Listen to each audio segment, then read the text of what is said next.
Hello, hello. Good evening.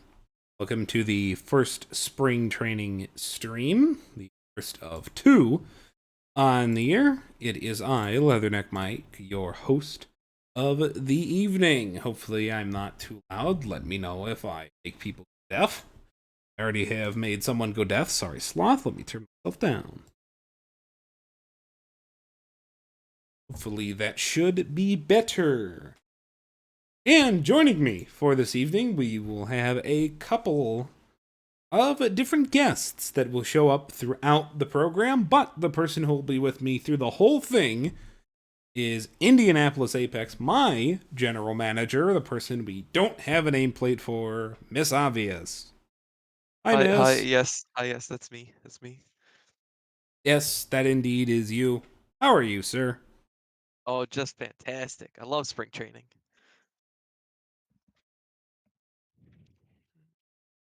I'm trying to get one of our guests set up right now. So tonight, folks, I figured what I'd do, and we'll have a couple of these since it's spring training, and these are usually, well, boring, especially since the 50 run games possibility has been gone. I figured I'd bring in some general managers to just kind of talk about their teams while we watch one of their games for the upcoming season. So the first game, or at least I hope, the first game that we will see on the first day is going to be a California Firehawks game because we have in the chat with us for I don't know how long. Hopefully, it goes longer than some previous special guest appearances that shall not be named. We have California Firehawk General Manager KC15. Casey, you're muted right now, but if you can hear me, go ahead and say hello to the people.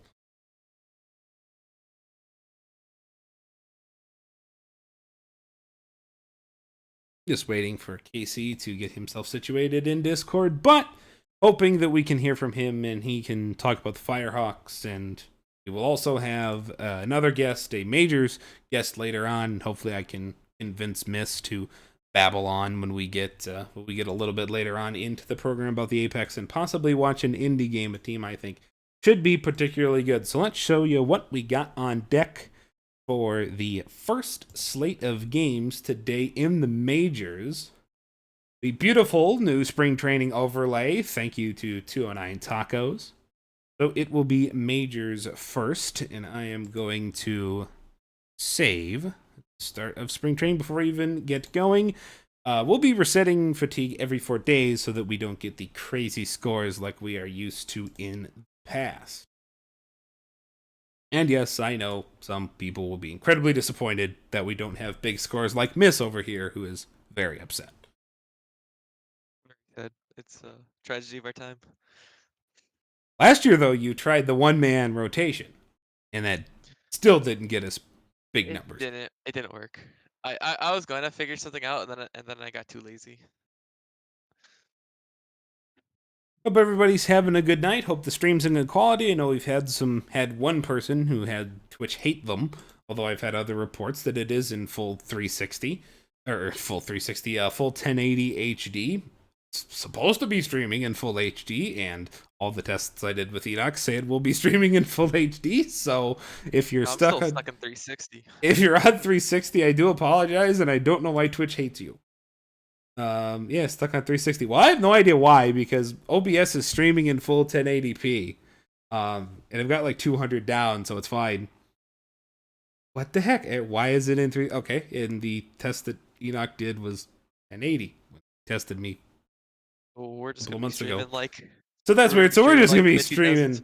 Yeah, we're gonna be streaming in the pixels. I'll have to get that figured out with Enoch right after the stream. That's very weird. Oh, well, Casey can't get his microphone to work, so that's interesting. So I guess we'll just quick sim the first day while he works on that. So we're just gonna do this a little bit differently as far as the box scores go. We're just going to look at the outbox score. We're not going to click in because we have about 10,000 of these box scores to go through because we are going till the 4th of April. Oh, yes, I can do that, miss. I should do that indeed. Thank you for alerting me. Miss will be viewing the stream in better quality than anybody else, apparently. Sorry, boys. I have to leave y'all in 360p gay.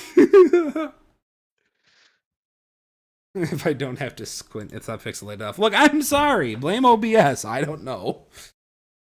So, without further ado, I'm just going to go ahead and get through today while we wait on KC in the majors. So, spring training day number 1. Miss, would you like to go through this day? Sure. Let's go. All right, well, let's do it. I think first on the ballot today we got the Sloths and the Raptors. And the Sloths are gonna take it 7-2. That's definitely how the season will end up in that division. I assure you.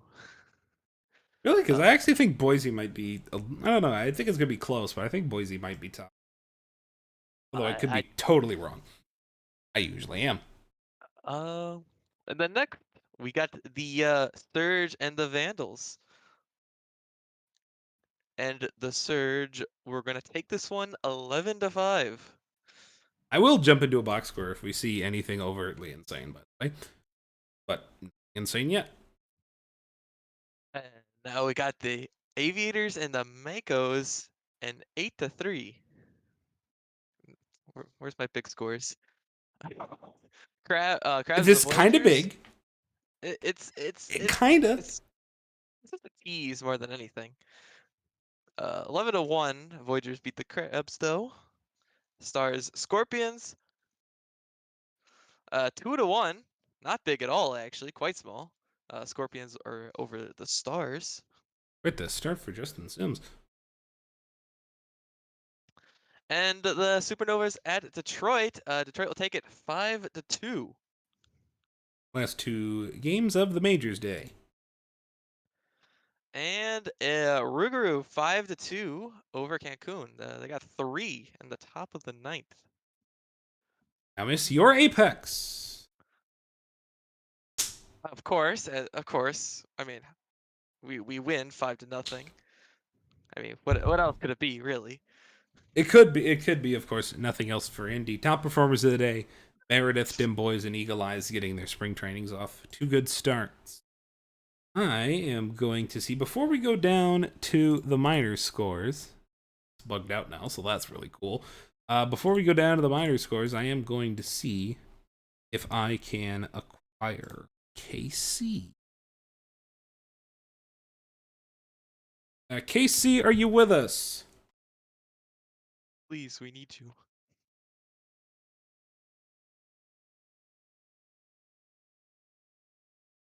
Looks like it is still not working. So if he gets it going if you get it going at some point, KC, if you can hear me, if you get the microphone going at some point, even the desktop wouldn't be awful. If you can get it going at some point, just jump on in.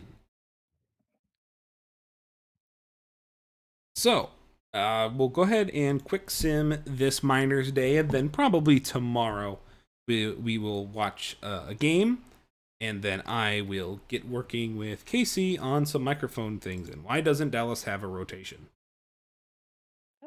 Oh, that's good. And I now don't we'll need. I have don't. a nice delay while I go see why Dallas doesn't have a rotation. Oh, great.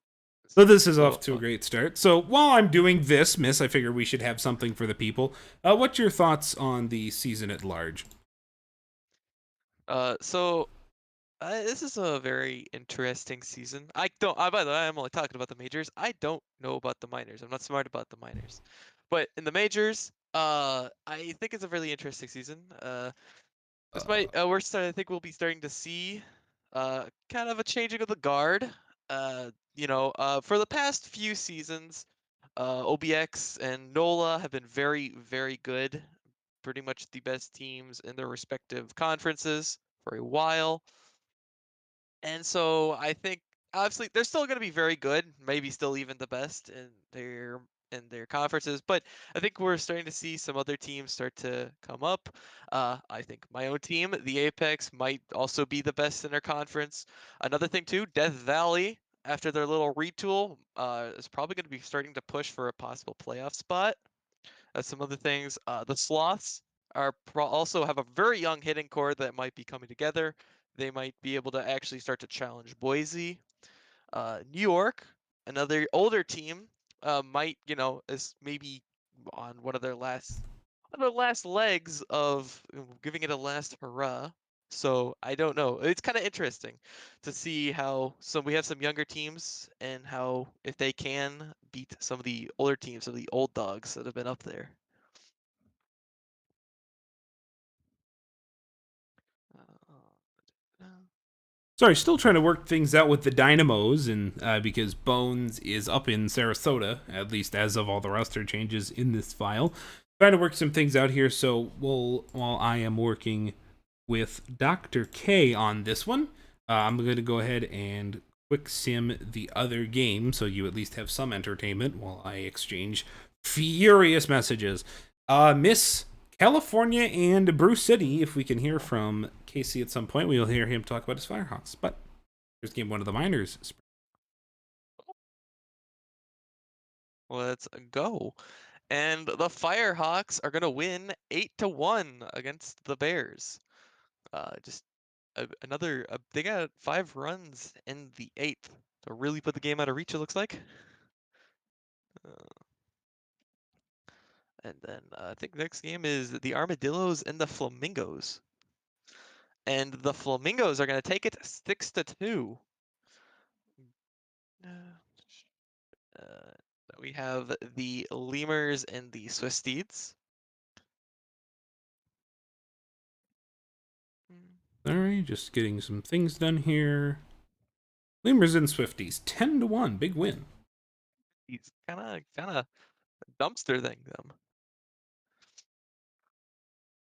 And then we're not doing Dynamos because they apparently don't have a starter. I have been told by Dr. K to just bust it down to a 3-man rotation. So Bold, very bold. So I'm just going to do this. Dr. K, if you're in my Discord DMs, if that's okay.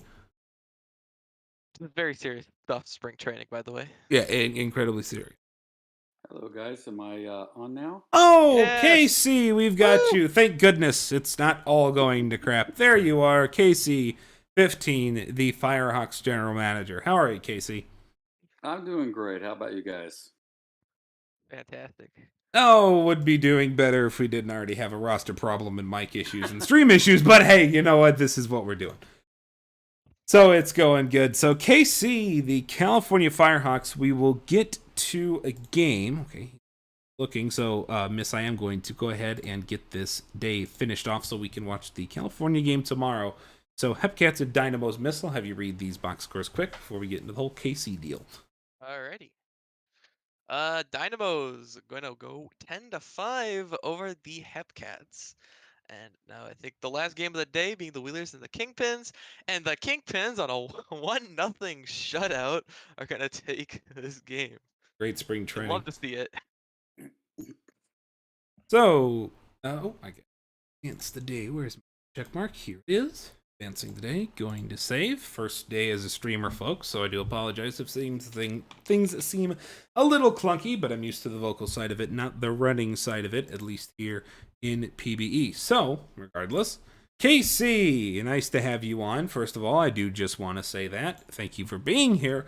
Your California Firehawks. You guys are going to have an interesting roster this season. Kind of talk about your roster construction this year.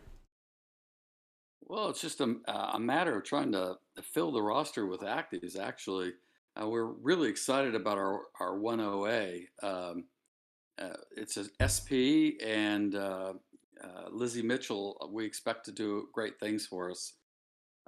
She's actually our only active starter, and we have one active reliever, so we'll see how that goes.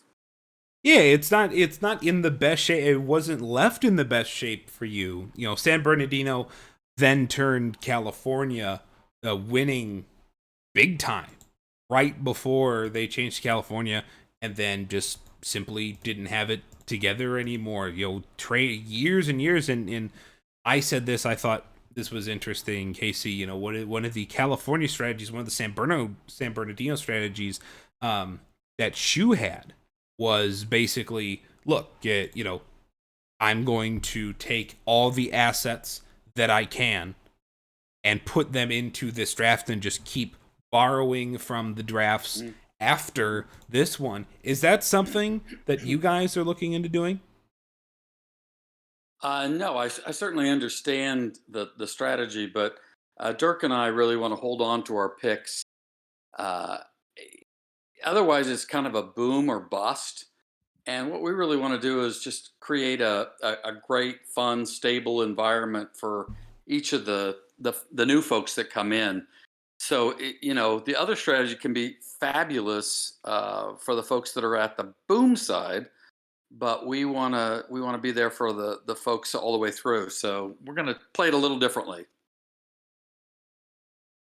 And I got the volume issues fixed, by the way, folks. I'm going to go ahead and go into the game while we keep our conversation going with KC15, California Firehawk GM, Firehawks and Dillos.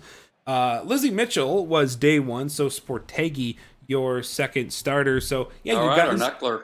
Yeah, you guys don't have a lot of active arms. Do you have a way around there, or do you just think that this is going to be a rougher year for you guys? It's another year that we're gonna be building towards the year that we have all of our picks, which is next season. In fact, we already have 2 first rounders next season, so we feel pretty good about that. But we also hope pick up some folks on the waivers.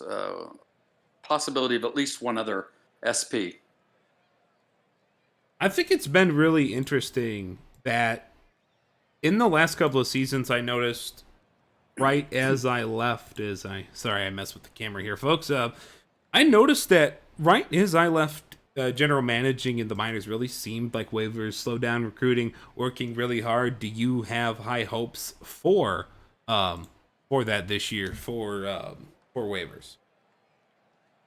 We stay hopeful. It's been already fairly steady. There's been several people already come up on waivers. So if that can keep up for a while, it'll really help everybody fill their rosters and just make a better experience for everybody.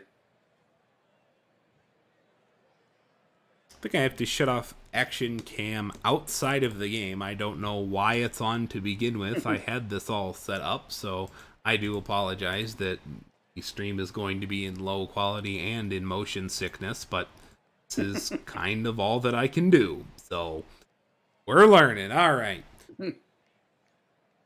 So Chris Davis up to bat against Sportegi. This is your Dillos lineup. The Dillos, I don't think they're going to be a bad team. Not so sure that they'll be in the same place that they were last year, KC. But what's your big rivals on the field this year? Who you think's the best teams in the minors? Oh man, I mean, we came in last year, so everybody's a challenge for us. That's entirely fair.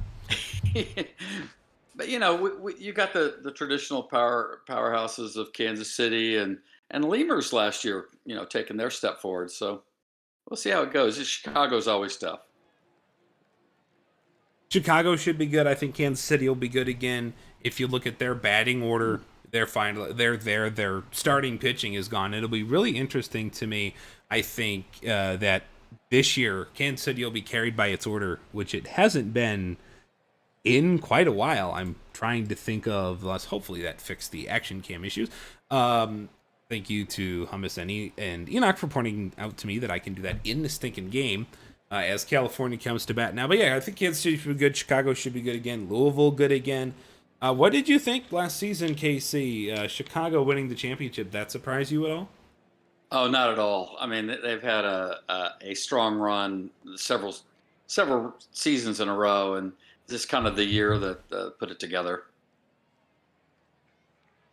So what is your plan? What is your long-term plan? You want to foster an environment, and I think all of us as general managers, minors or majors, want to foster that environment.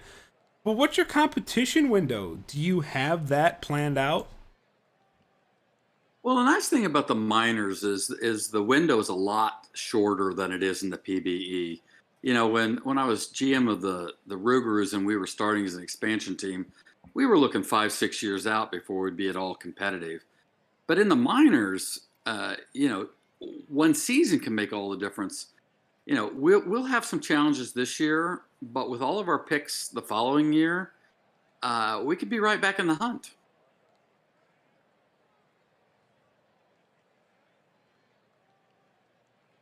Yeah, that's one of the great things about the minors. There's always generally a very quick turnaround from when you're bad to when you're good.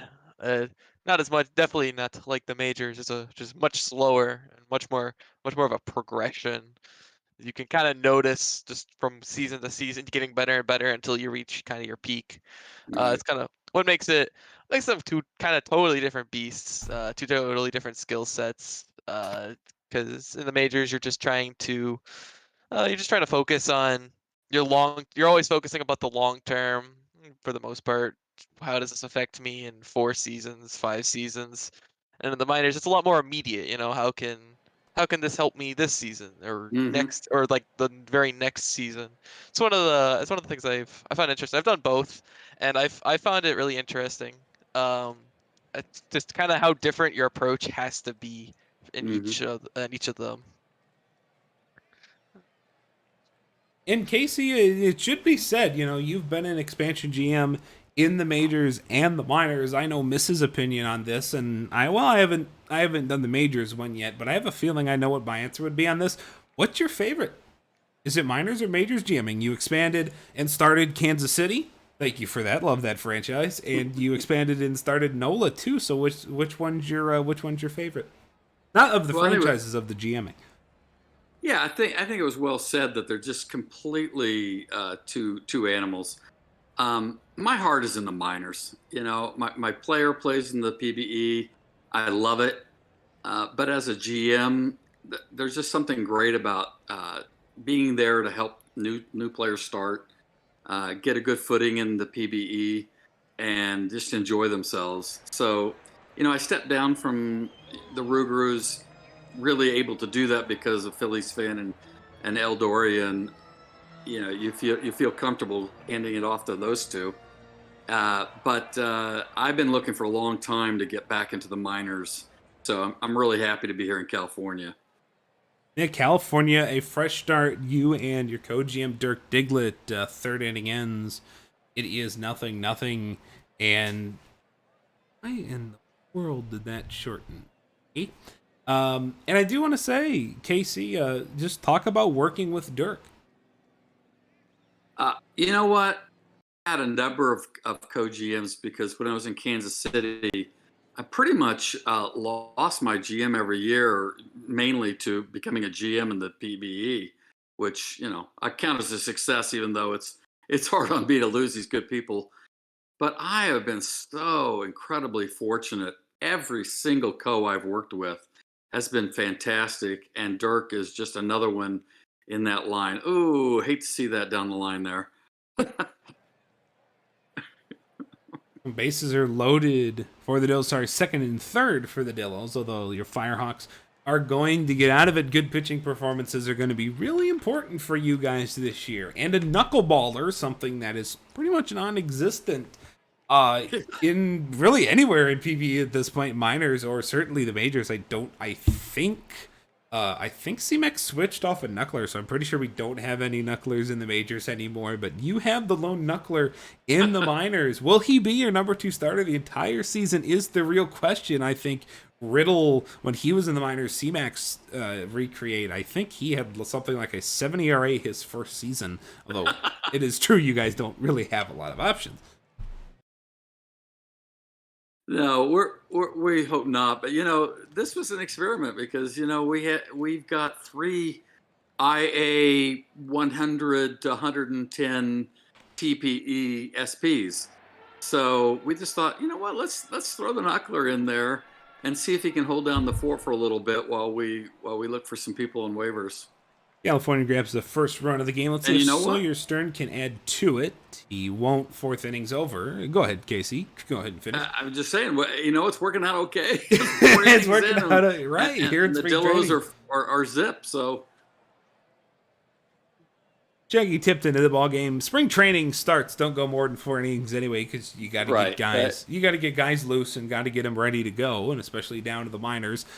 Guys aren't as high overall, so they certainly require those innings in spring training. And we've seen if you have some of the crazier stuff happen, or at least this is the reason I was told. If you have some of this crazier stuff happen, you can actually blow people up for the beginning of the year, which I think is very interesting. Something that's one of those things that not necessarily declared, but appears to be in OOTP. So, Casey, another question for you is related to California. So you're in a really hard spot as a general manager where you barely have any actives. You don't really have picks. You've got that one. You got that extra first next year. So what are you doing to still try and keep a locker room together? Because you're going to Yeah, need that, otherwise you'll just be stuck at the bottom. yeah, absolutely. I mean, that's the key. It's probably the key anywhere in the PBE, but in the DS in the minors, it's pretty much everything, right? I mean, you want to get people into the league and enjoying themselves, and even if you're on a winning team, the thing that I think we all enjoy the most is just having fun with folks in the locker room. We have been blessed. Last year we had a couple of call ups for this year, but we had Sloth and Blue Line in the uh, locker room, and they just kept things going. It's just like basically two unofficial captains, and I think it made it fun for the folks that were getting drafted in and coming off the waiver wires. And that's what we're kind of shooting for now is to continue to get those kind of users that will help things be lively and fun. And is that your pitch? Is that your pitch to the younger users? A guy comes in from waivers to keep him active. Is that, hey, you can be a part of this ground level thing. You can be a part of this locker room. Is that where you go with that? Well, sure, that's part of it. The whole point is just to remind people that this is about fun, and the minors is sure we want to win a championship. Everyone does, but we really want to teach people how to learn this league and enjoy it and prepare them as they go on to the PBE. They're going to be here a maximum of 5 seasons, and most not that long. So enjoy your time here. And you Learn hope not that how to do long. the well. I would It'd be argue. great for the minor league team. Oh yeah, it would be great to have. Well, unless you're a special situation like a Jabs who stayed down with Boost Goozer. He started game one of spring training for them. Unless you're like in a Boost Goozer situation where you actively try and stay down, you don't want guys for 5 seasons. Right. Exactly. You realize it would be kind of neat, but you don't want them. You want them. You want them to go up. Yeah, absolutely. That's how we always looked at it anyway. When Enoch and I were in Kansas City, you a part of the Kansas City War Room. And I do want to ask, as we got the last couple innings coming up here of the Firehawks game with the Dillos, I do want to ask you, Casey. So, did you just learn on the job? I mean, again, a couple of expansion teams. Who has been your biggest learning point as a general manager? Oh wow, that's a good question. Yeah, I think it was probably the guys, and I think it was all guys at that point. The guys in the minor league chat, the management chat. I just asked a lot of questions when I got the gig, and everybody was just so collegial and just here's how you do this, here's how you do that. Hey, if you're not sure how to set this, even though I've played a ton of OOTP, it's a little different in the PBE. Right. If you're not sure how to set the rotation or something, just take a look at my lineup card. And that was what you what would have gotten the Hepcats in 13, I think, if I'm Yeah, I not think it was mistaken. 13. Mhm. So now Yeah, I we're think we're that's right. 10 seasons. We're 10 seasons down. You got them in 13. You get the Rougarous a few seasons later. Now you're back with California. You've been around the block now once or twice. So what do you think as we're gonna get an interesting Dillos right here. They decided to throw to third instead of home. It's now 1-1 in this ball game. Shaggy Tipton No. giving up a run to KC's dismay. Do you think that you look back, and if this is an unfair question, I understand. Do you think you may look back on KC more fondly, or are you really excited about this California thing right now? It's both really. I'm always going to have a soft spot for KC. This is my first GMing gig. I'm from Kansas City, obviously, but I am so excited to be here in California. I'm really excited about the new branding. It's kind of making the team new and fresh for everybody that's on the team now. And working with Dirk, it's incredible. So I couldn't be more excited about being, heading this franchise. Ryan Wilson, lefty's going to come in, bases loaded with one away here. One strike. Casey in the booth with us, with myself and Miss Obvious here for spring training. Nice double play. California's going to have 6 outs to Nice. play with to bring this back because the Dillos get 2 runs in Come on, the Hawks. inning. So I do want to ask about the rebrand because it was really not that long ago that you switched to California and had the Firehawk logo that existed for what would it be? Shu and Maddie left after the first season, so it was 2 seasons of the Firehawks. Number one, what made you decide to rebrand? And number two, where did you get the logo inspiration from? Well, first of all, we would not have rebranded had we not first talked to Shu and Maddie, and they were just so gracious about the whole thing and said, do what you think is best for the team. As far as the inspiration, I just really wanted to act on something that we learned in New Orleans, which was to keep it as clean and crisp as possible. This logo shows up in a lot of places, and detail isn't going to be seen as well. So we just wanted something kind of clean, bold, exciting. I looked at a few things, and then I went to big shout out to James Pleasance, a teammate on the Rougarous. Said, here's the kind of thing we're looking for.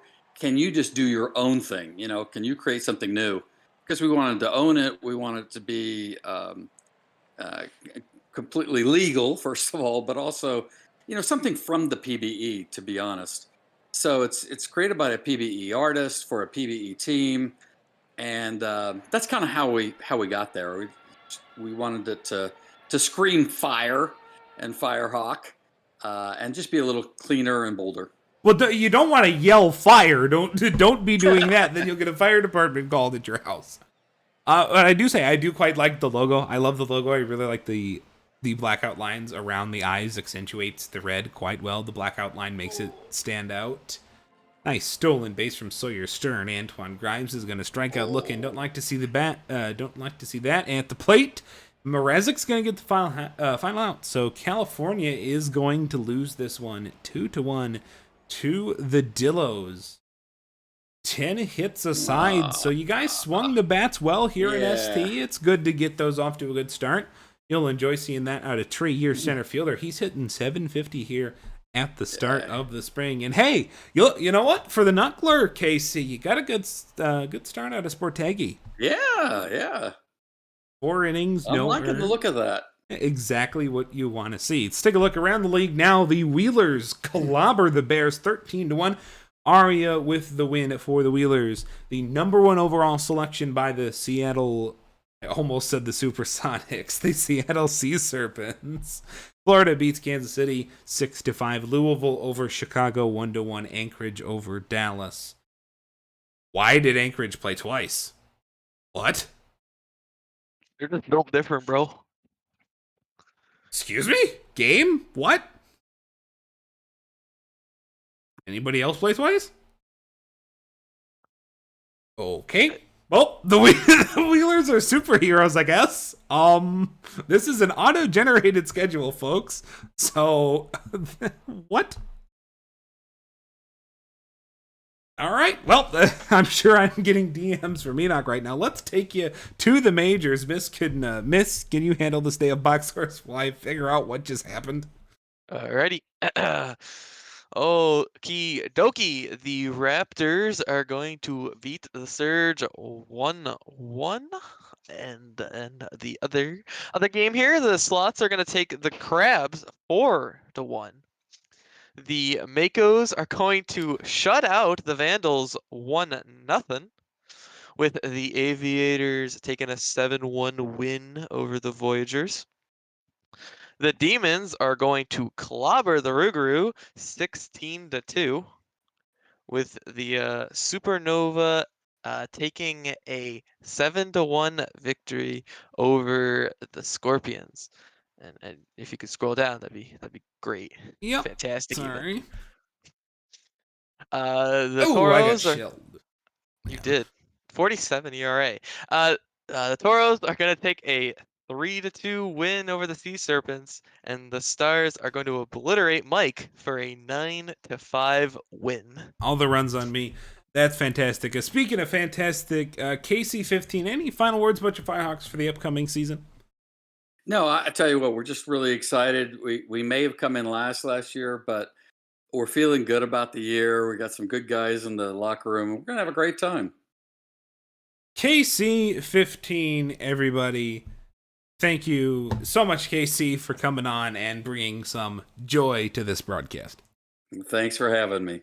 All right, KC15, everybody, California Firehawk GM. We will do something similar to that again, although maybe I won't be doing 10 other things that time. So sorry, KC.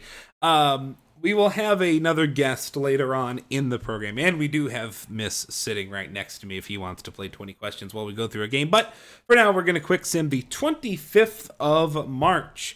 We will start down to the minors because we're already here. California and State College. Oh, State College is who did not play because the Wheelies and the Dealies played 2 games, which is very interesting. California State College, Oil Can Boyd and Nate Clarefin here. California wins 8-3.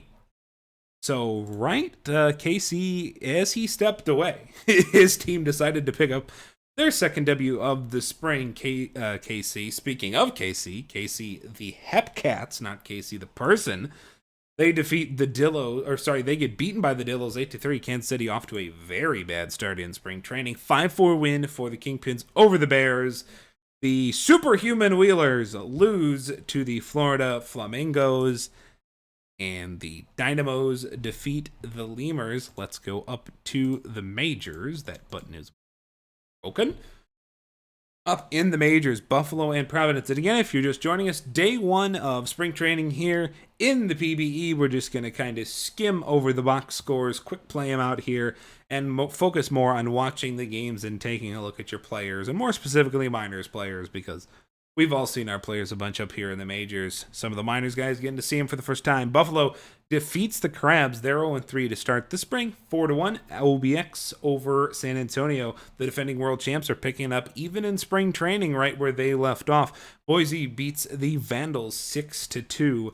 Maui is going to lose to New York, and Bobby Daring in his new home. 6-2 in for New York. Detroit and Seattle, 5-1 win for the Demons. I think the Demons miss. I don't know about you, but I think the Demons are going to have it a little bit tougher than they did last season. I actually think the opposite. I think they're going to be a little bit better. I think they underperformed. Maybe not better at the true talent level. I think they'll be a little bit better, though, than they were last season. Paulo DiStefano Jr., second homer of the spring and a player of the game here as Nola beats Deathvalley 14-2. They jump all over Remy Ratatouille, so at least I wasn't the only one who had a bad start. Though Sarasota and Kendrick Baxter, this is would have been last year's friendly fire. The Stars off to a roaring start with that offense. And really in spring training, I think that's kind of what you want. You just want the pitchers stretched out and the offense to do something too, get the bats heated up in the colder months. 15-4 the win for Nashville, 7-6 Indy over the Cancun Toros. On a walk-off. On a walk-off, and let's see, make sure that we are done with the 26th. Yes, we are done with Friday, March the 25th, rather. Move on to the 26th. What do you think, chat? What minors game would you like to watch today? I do want to focus on the minors here. I'm assuming we've got some little ones in the chat. So we've got Flamingos and the Lemurs, the Wheelers and the Dillos, the Dynamos and the Bears. That's Firehawks. Although we just saw the Firehawks and the Dillos, so I really wouldn't like to show them again. So how about out of Chicago, State College, Dallas, Spruce City, Florida, and Louisville, what would you guys like to see? I see a Florida.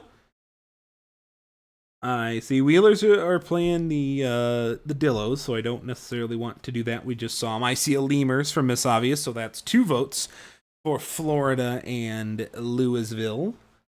Vote for the Steeds. Always the Seeds, says Nameless Nate. 1 vote for Kingpins. Florida and Lemurs. Flamingos. It looks like we got plenty of votes for the Flamingos and the Lemurs, so we will see Nico Parsons versus Patrick McCoy, I think. You hope. You hope. So here we go. Nico Parsons, Patrick McCoy. So these teams have actually played 3 games. The schedule is correct for them. Your lineup for the Flamingos this year: Keegan Halverson, a first-round pick, and then Eddie Gard, Anthony Brizzo, Bay Bufflin, yuppers. They have been in this lineup for quite a while. Count Dracula, a trade from Kansas City. Dexter Datamax, Jeff the Giraffe Robson Jr., a very veteran Florida Flamingo team.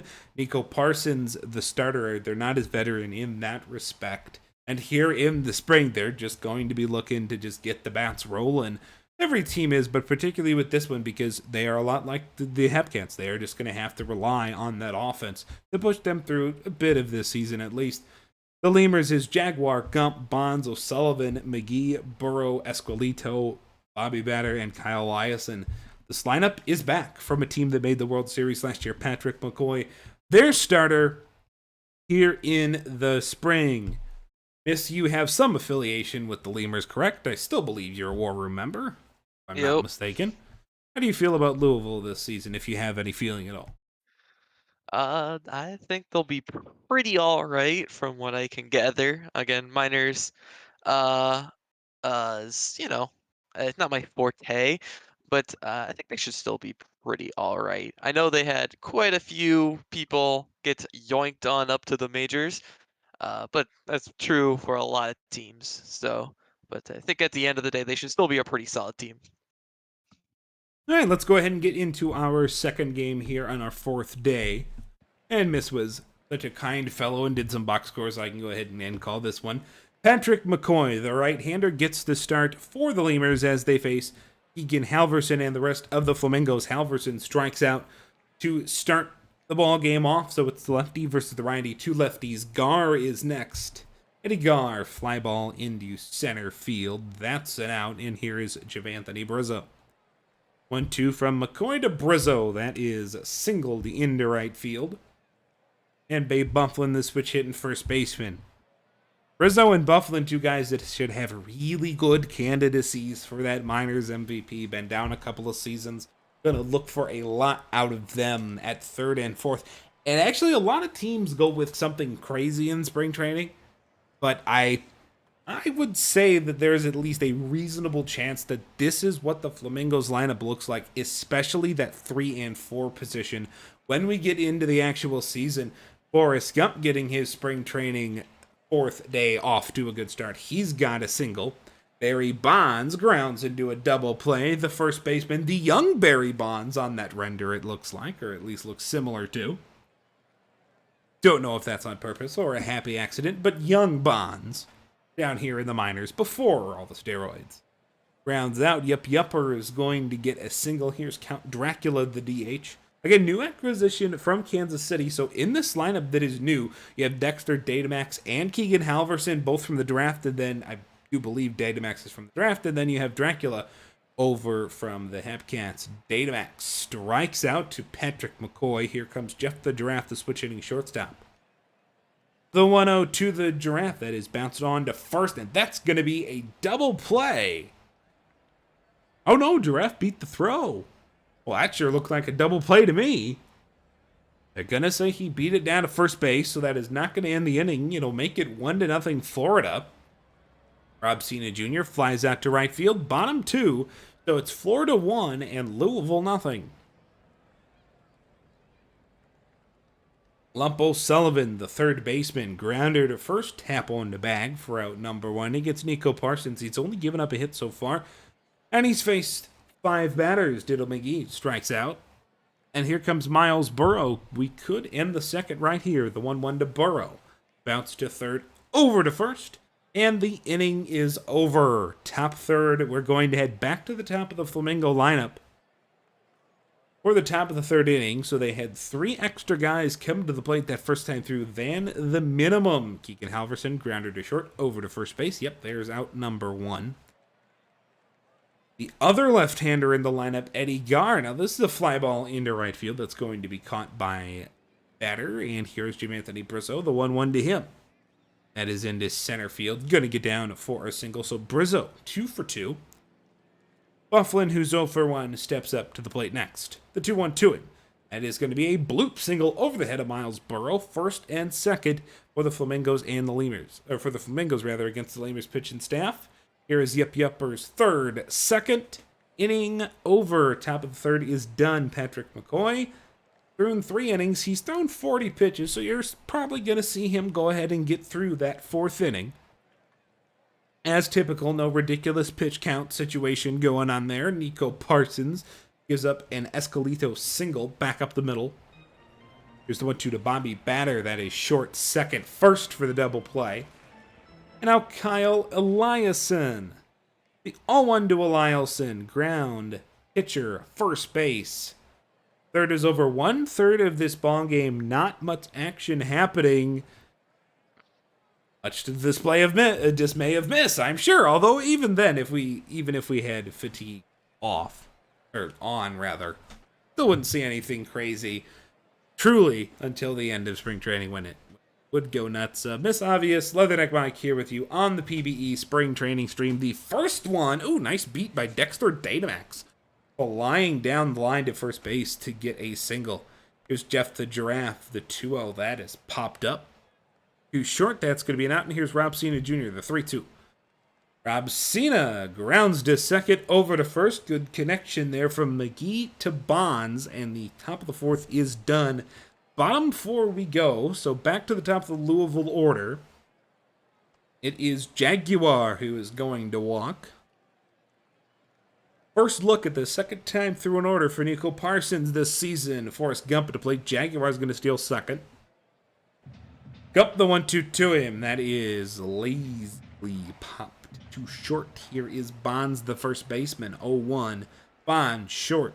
First. Got him out. Sitting at third with 2 away is the runner Jaguar. Lump O'Sullivan gonna line out. So the Lemurs bats cold to start this day in spring training on a what I would assume to be a reasonably chilly day if all these games are truly in Providence, because there's nothing that actually says we play our spring training games in either Florida or Arizona, although I assume that we are.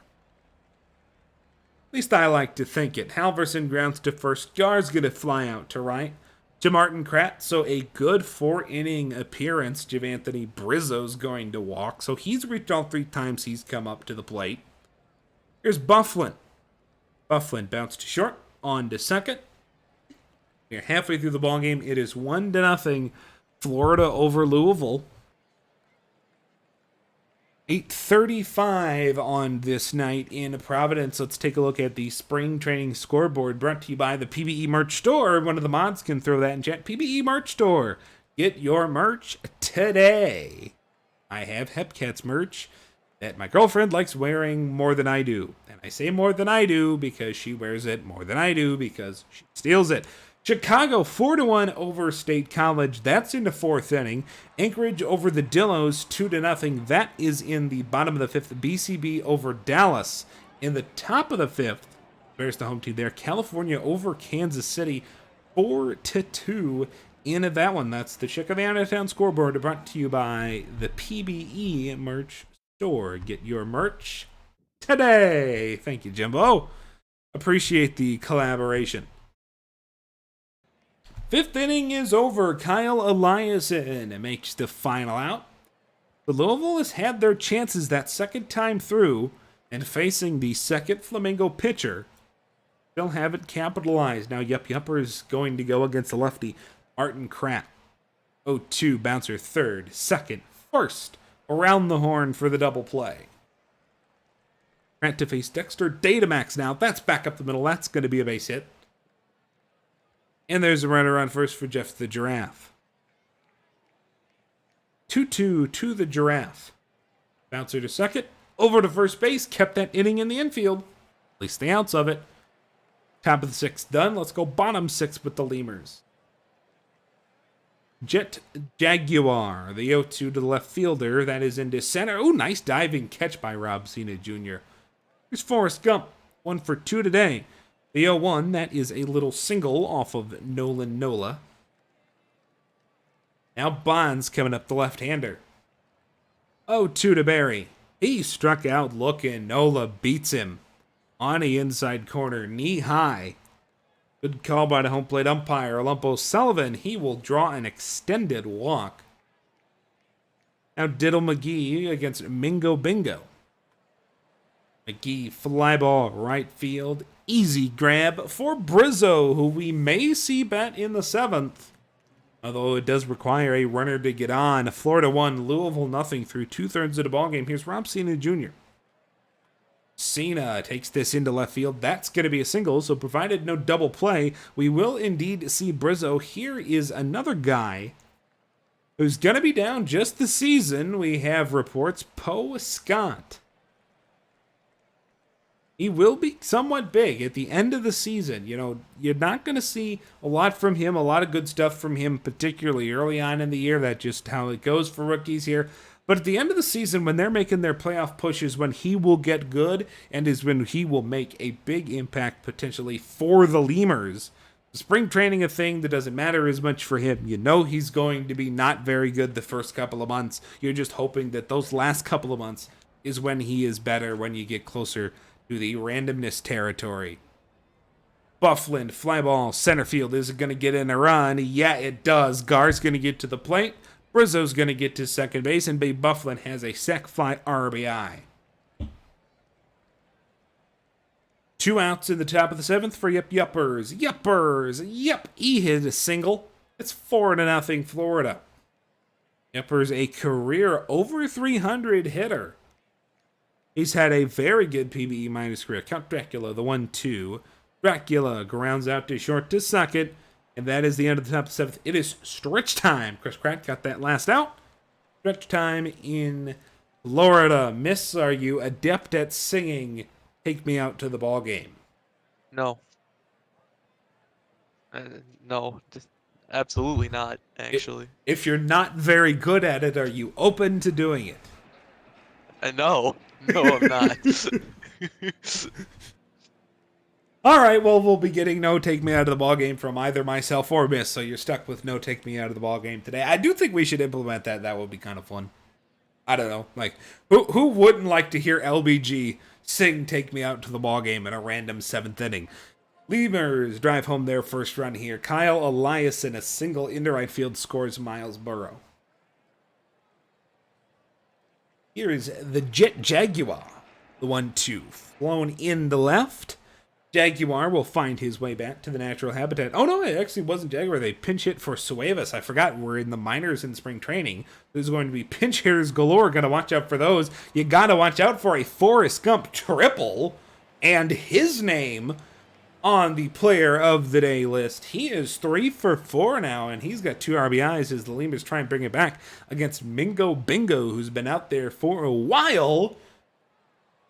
Although not quite a bingo on the gas tank, Barry Bonds flies out to Giovanni Brizzo, who's getting his legs and his arms stretched out early in spring training. Top of the 8th, Krant versus Datamax. Dexter Datamax, fly ball left field, that's caught.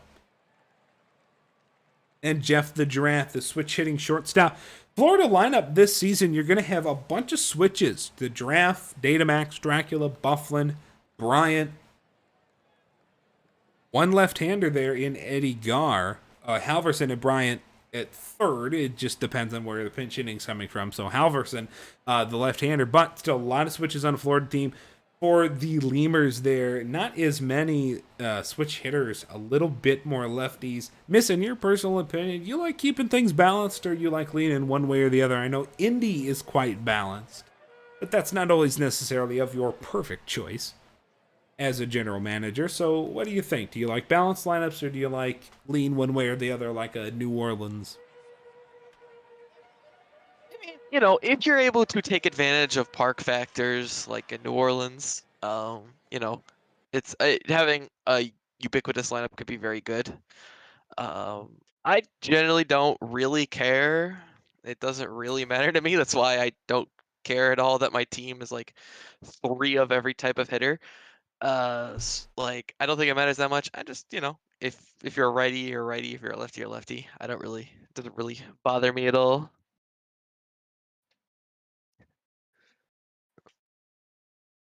Who said they wanted to say, oh, Casey wants to come back and sing the 7th inning stretch? I have no pride. Well, you could be prideful and still sing the 7th inning stretch. I don't see a reason why you don't have to have pride in order to do that. Miss just doesn't have confidence in his abilities, right? It's not a pride issue with you. I people No, you also have think enough that's a stuff on pride me. thing? I don't need people having me singing the 7th inning stretch. You can dog me for a lot of stuff. I don't need more. Chris Cuevas walks it off. The pinch hitting center fielder for Jet Jaguar takes it off of the San Pepe, and it's 5-4 win for the Lemurs. So there's some excitement here in spring training. 418 feet. So the Lemurs win in the bottom of the 9th. Look at this graph. Forrest Gump, I think he had a really good day. 3 hits in 4 tries, 2 RBIs. That was a good start for Parsons. Nico Parsons had a nice outing. McCoy, not bad either. Forrest Gump, your player of the game in that one. Let's take a look at what happened around the league. California and Kansas City, 4-2 win. Thompson over Wolfing. What is going on with the Hipcats? The Kingpins beat the Steeds 5-1. The Swifties only played 3 games because of a scheduling issue. The Iron Man Wheelers, they've played 5. 3-2 over the Dillos. The Bears and the Dynamos. Bears win 10-2. They get a win. Only they could have done that at the end of the PBE season last year. They might have made the playoffs. The Lemurs beat the Flamingos. You saw that one. You saw that win 5-4. Take a look at the majors. See what happened here today. I'll run through this as well. Boise 7-3, the victory over the Makos. Sloths beat the Voy Boys 8-7, although Voy Boys tried to bring that thing back in the 9th with 4. Vancouver secured an 8-3 win over Providence. Providence 0-4. Sorry, what's going on with you guys here in spring?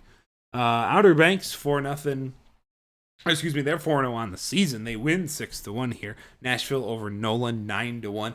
Apex, Rowan getting the win, 8-6 win over Sarasota. Dogwood Maple. Oh, Dogwood's in the bullpen. That's right. It's spring training. How did the starter get the save? Oh, here's a wild one for you, miss. Yeah, that's what I'm saying. Let's go. You love to see it. 22-15. 22-15. Let's take a look at this crazy boy and see if anybody indeed see if we had a position player pitch here in the spring. Oh, sadly, I don't think we did. Oh, we did have Herbie Farnworth. We did have we had 2 starters pitch. 3. Yeah, 3. Yeah, all 3. Every pitcher pitched for for Death Valley. Yeah, they're all starters. Their entire staff pitched. Every pitcher on Death Valley's roster just got some work. DVS is on, oh my god, score alert. I don't even know who's starting for Seattle, but I think this is just bullpen, right? Because they switched Homie to starter. Yeah, I'm pretty sure it's Tanami is pen, so that's just bullpen. Big hit today. Adam Mellon had 6 RBIs for Seattle in this one, a bunch of RBIs from DVS, but Seattle getting the win, and more importantly, DVS used every pitcher on their roster. That's going to be fun. Demons beat the Toros 9-0. It's going to be fun until we just reset stamina. That is true. This does happen to be the day. I've got it on the calendar. This is the day that I go reset the stamina, so I'm going to switch us back to the screen so that you can't see anything you're not supposed to. You out there in PBE land who are not supposed to see things like resetting the fatigue. Don't worry, guys. I'll leak it. How can you leak it? Yeah, I'll figure a way. League of all players. Operation complete. And now Operation Keep This Thing Going is back on. Well, we got Miss Obvious here. Fortunately. We got some PBE streams. And we had a bit of an early cut on the part of the transition. So I figure, why don't we take a look at an Apex game? What do you think, Miss? Do you want to see John Barron start today against the Demons? As good a time as any.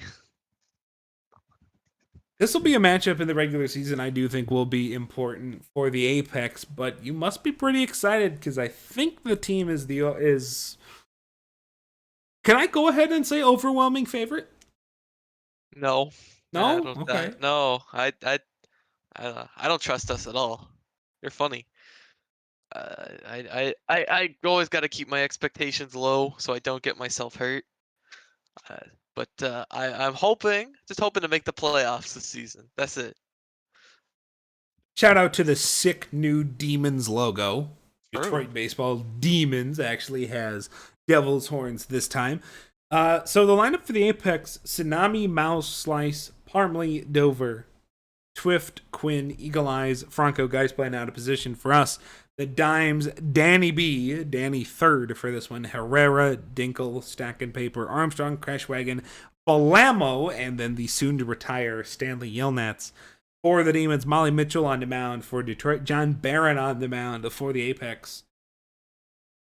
So let's talk about the lineup. We know what the pitching staff, I don't know if we know what it's going to be necessarily, or at least the rest of the league does, but we know it's going to be of incredible quality, whatever combination of guys you throw out there. But this lineup, they actually had some pretty good breakout bats last year. Johnny Tsunami got votes in the MVP race. Does the lineup excite you more this year than the last couple of seasons? Of course.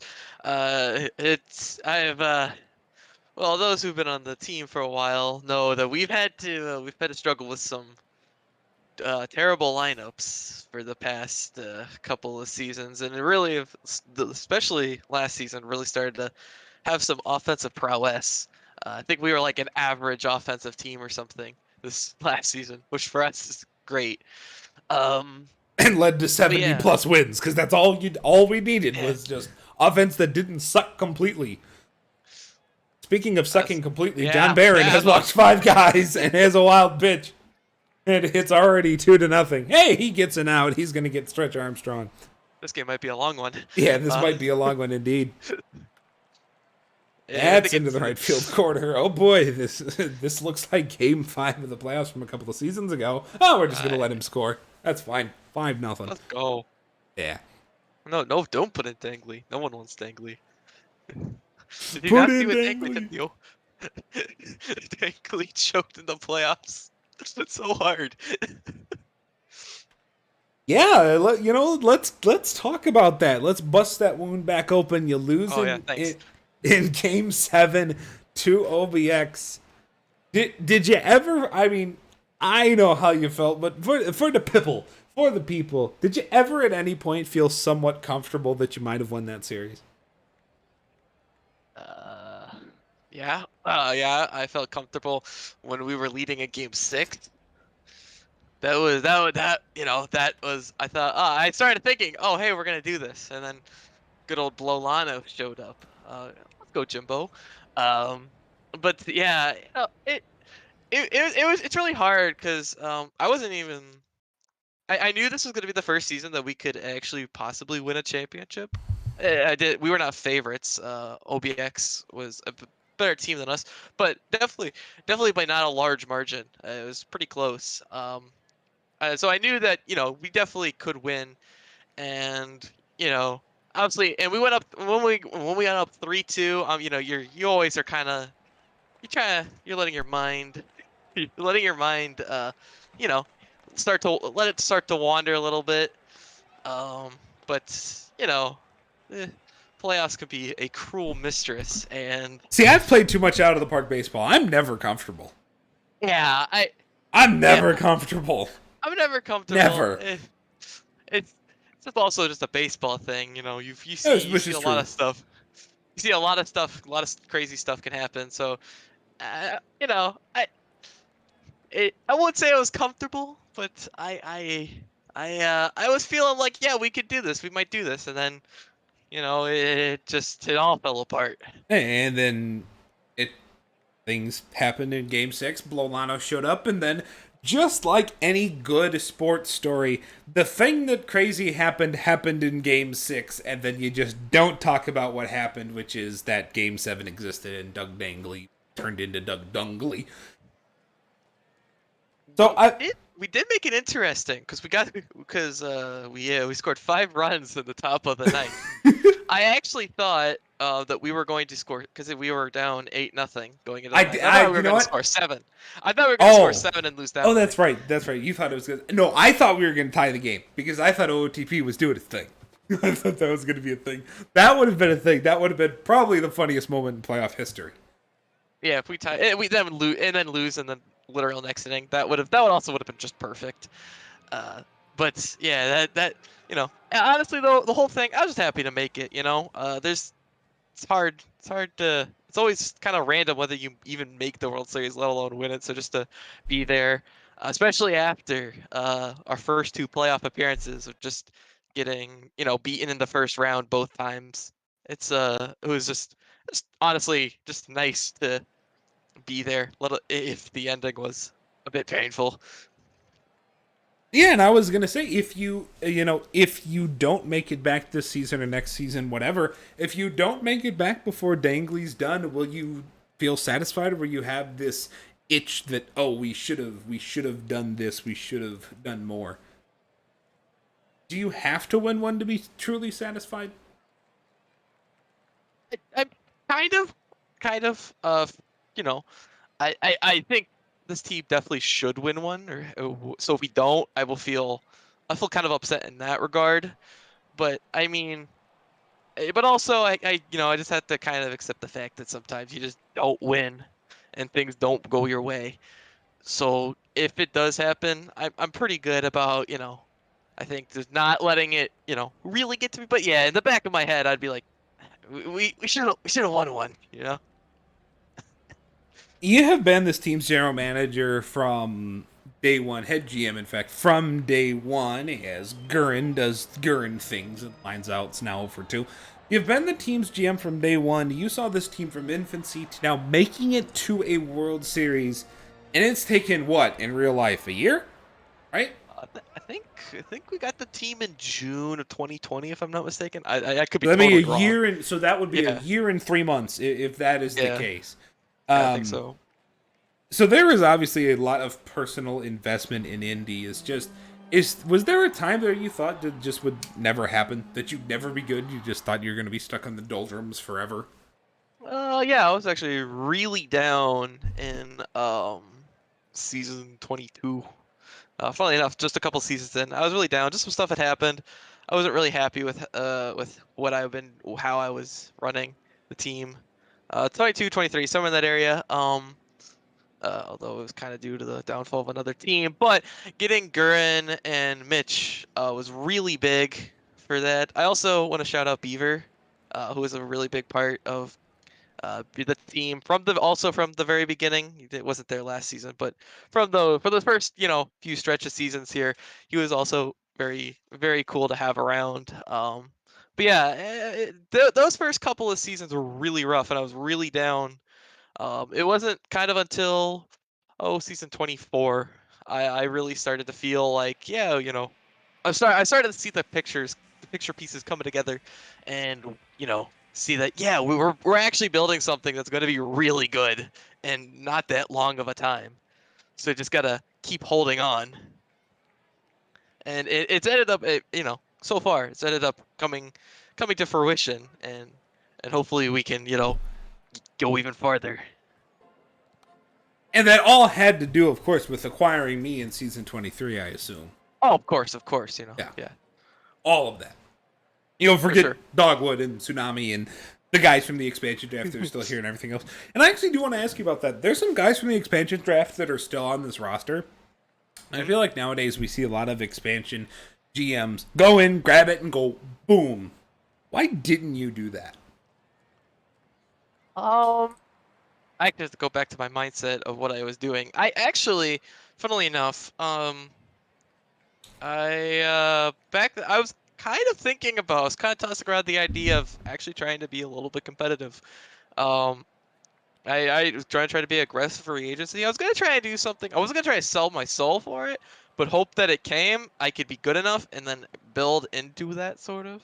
And that didn't work out. I ended up not being good. But I definitely could have sold. I felt like on some people that I didn't. Some of that was a mistake. Some of that I don't think was a mistake. Um, One I definitely don't think was a mistake was I could have sold on Rick Hood, Delfiki, someone who is just unfortunately what hasn't been here with us on our rise, or he actually made the playoffs with us the first season, but as we're really getting good, hasn't been able to be here, but was just absolutely, pivotal to the team, basically our lone bright spot for quite a while. So like that's kind of, I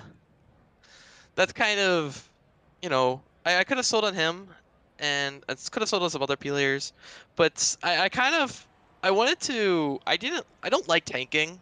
I never not a fan of outright tanking. Like obviously you're gonna be bad. Like and I was bad. Our team was not good the first like 3 seasons, but I don't like explicitly trying to tank. It's just not my style. I always want to try and see improvement, and I felt like I could, and I had a theory that I could take some of these older players. They weren't old necessarily at that point, but some of the older players or players maybe that wouldn't fit on a quote unquote core, which was now like season 21, 22. Um, I'd kind of use them to kind of drag me along into relevancy. Um, yeah, I think that worked out really well. I think the team would still be very, very good whether I had, kept, Beaver for as long as I did, or kept, Rick Hood, or kept Tro No Hands, or kept my own, or kept my own player, Doug Dangley, for as long as I have. Um, I mean, we but could have won the World Series if we didn't have Dungley, but. True, there's that. But I felt like I felt like that plan actually worked out way better than I thought. We got better much quicker than I thought we would. Yeah. Now for the hard ones. No more softballs. Now Bolanos comes into game. Tied game here at the top of the seventh. Now some of the hard ones miss. What's your biggest regret as a GM? Ooh, biggest regret probably.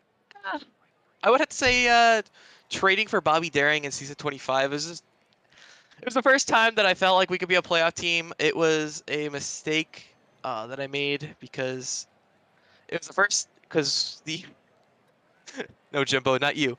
It was the first time that I had ever been in a position to actually make the playoffs, of course, and I felt I got a little. I overpaid for him. I felt like, and it wasn't necessary, and I should have. But I was like, the first time that I could be a playoff team, and then and then the conference. This was actually the right in their last expansion to 16 teams, so the conference split happened, and so I was like, um, so I was like, oh, and then Sarasota went in and decided to be like really good, and then Death Valley was still really good, and NOLA was still really good, and Detroit was really good, and Nashville was really good, right? I'm just like, I really want. I was going into it thinking this season before expansion, right? Thinking, oh, we'll be a playoff team, or at least we could be, and then we get thrown into this conference with so many good teams, and then I'm just like, well. What can you do? Um, and so I think I did a pretty short-sighted decision that I would definitely take back. Um, but I but I don't think it hurt the team long term too much. Just something that I feel like mistake that I made really. Dogwood, why did you do that to your render? Oh dear God. That's beautiful. What do you mean? So that was your biggest regret. So now what's well, your opposite of your biggest regret? What's your favorite thing you did as GM? That's harder. Um. Phew. Uh. I think I gotta say probably I I don't know. That's really hard. Probably bringing, like I said this a little bit before. Yeah, season 22 draft class is a really good one. That was getting Jimbo and Dogwood was very good. That was a very very big for our team now, of course. And then I think honestly though, probably like getting Gurin and Mitch. Just Gurin was someone I've known for a while before because at that point he had left and then came back. I knew him from before he had left. One of the people I was closest to, and getting him, and Mitch has been someone who I wasn't really close to, really. Someone now who I absolutely love, who's an awesome dude. Getting him was also just amazing. So probably making that trade, I think it was in season 22, maybe season 23, I don't remember. That I think was probably the thing I'm most proud of, or thing I think is the best. 10-5, Apex winning this game after a Zach Mouse home run. And some nice hitting here at the end of this ball game. Towards the end, anyway, Indy leading 11-5 with 2 away. Eagle Eyes 2 for 3, and there's going to be some moves, under the radar moves, that this team did, like getting Eagle Eyes and Dustin Parmley from San Antonio right before expansion. I think is going to wind up being a very hushed yet incredibly underrated trade, because those are 2 bats in your lineup now. Yeah. Oh yeah. That's a great. That's one of those. Sometimes it's better to be lucky than good, and that's kind of it for us. San Antonio had to get rid of these guys because they could not afford to have them taken an expansion. So they needed to get rid of them, and I was kind of right there to take them up and give them a home, and they've been awesome. Parma's awesome. Has been an amazing dude. And is now a GM for the Dynamos.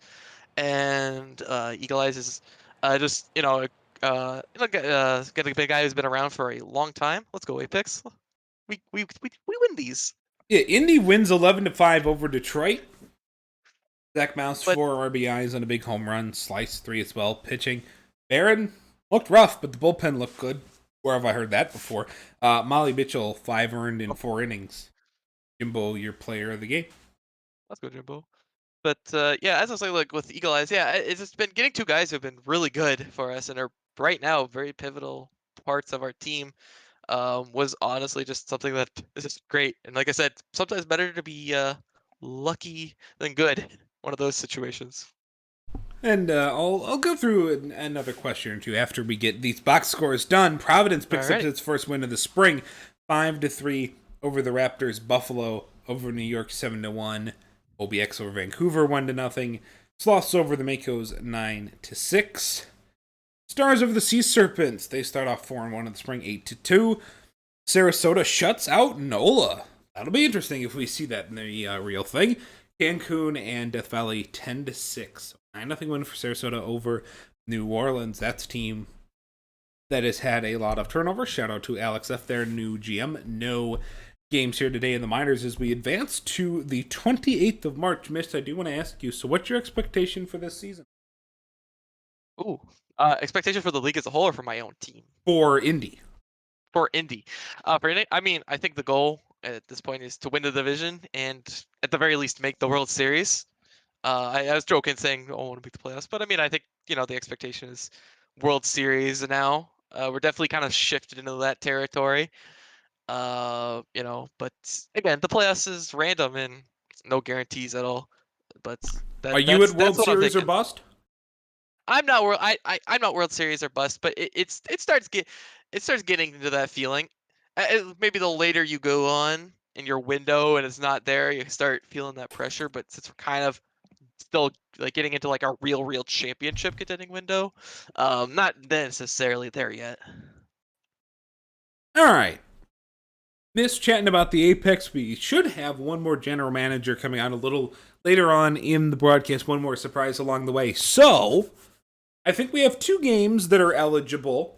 The Hepcats and the Wheelers, the Swifties and the Dynamos. Go ahead and pound away in Twitch chat. Tell me what you want.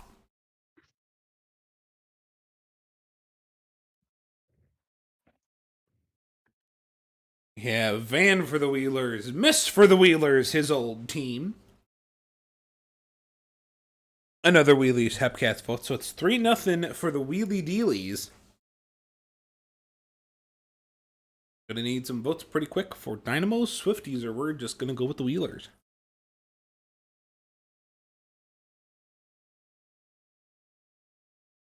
Give you till 7:23 to get in your votes. I'm looking at the timer now. Obviously, the Wheelers are the superior choice, the choice of champions. 20 more seconds to get in your votes. Of the 34 that are still joining us, thank you for joining us. We're here on the Day 1 Minor League stream. Miss Obvious and the Leatherneck Mike. Oh. Alright, we're just going to go with the Wheelers and the Hepcats. I don't see any other voices being heard. Let's go Wheelers. So Wheelies and Hepkits. No, this is not this is not Park Factors come to life. That is just Eldorian's Recreate playing center field for the Hepcats, and then Stargasm, Berserker, Ortega, Pryor, Minion, Johnson, Murphy the third, and the bot. I don't, however you say that. Should be a really good Hepcat lineup this season. I think these guys should be good. This should be what carries them to that low playoff spot because they just don't have pitching. The Wheelers, I think they're going to be pretty good. Jose 43 Senior, who they got in a trade on draft day. Didn't look on his name. Bobby Roode, Jack Condor, Max Benningson, Apex Farmhand, Sneaky Sneck, Tedford Wolfington, Stan Marsh, Cooper Copeland, Chad Grumpus. Welcome to the league, Chad. I am your rookie mentor. Jorman Gunder Ragnarok, their starter. Evan Heed, the starter. The first round draftee of the Hepcats, is the starter. Lefty versus lefty, so Wheelie should be darn good this season. Hopefully. And this is Wheelers and Hepcats, and Miss I called the last one. Okay. And so then you want me to call this one? Yep, or do you want to call half innings? No, then we had one where we kind of talked about some stuff, so I think it's time for you to call this one. Oh boy, let's get into it.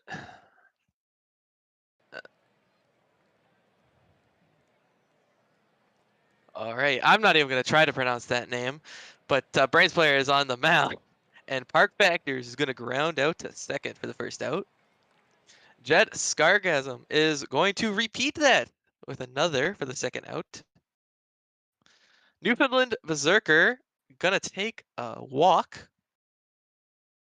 first with 2 outs. Newfoundland is going to steal. He's going to be safe. Nigel Ortega up, going to try to bring him home, and he will not, grounding out to short. Now it's the Wheelers' turn. Jorm. Just literally call him Jorm. Call him Jorm. It's a germ. Anyway, Jose 43 Senior is going to fly out to right. Bobby Roode is going to obliterate one into the left field for the first run of the game. 408 feet.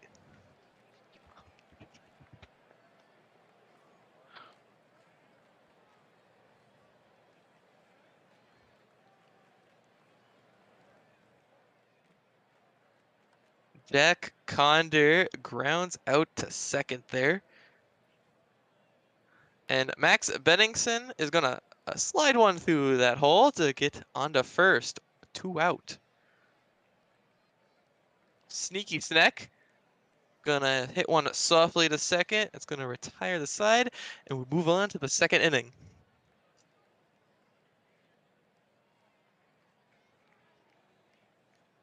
Ragnarok gonna hope to repeat his performance and gets the first out on a fly out to right or left. And Jacob Minion is going to ground out to shortstop.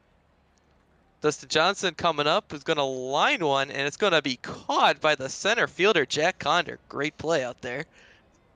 And we'll go bottom half of the second inning now. Evan Heed is going to be pitching to Tedford Wolfington. Wolfington's going to send it to the first baseman, and they'll get the first out. Stan Marsh now is going to strike out on a full count. 2 down.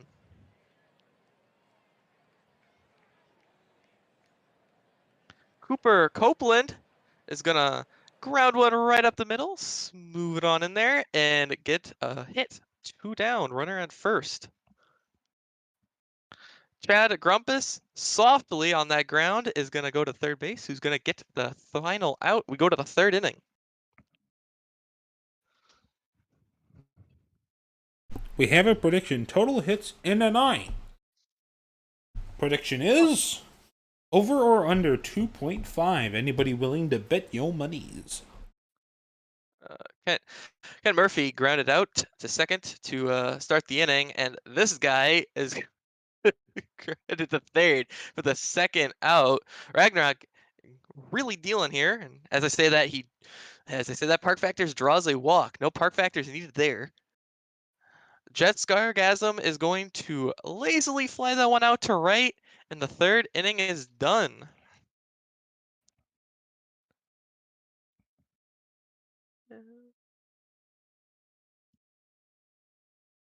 Starting at the bottom half of the third, Jose 43 Senior just softly grounds that to shortstop. Bobby Roode now is go. Oh my goodness, is gonna go. He's gonna get a 2 homers already. He's the sole provider of the Wheelers' offense so far. Just bombing balls. 2-0 for the Wheelers.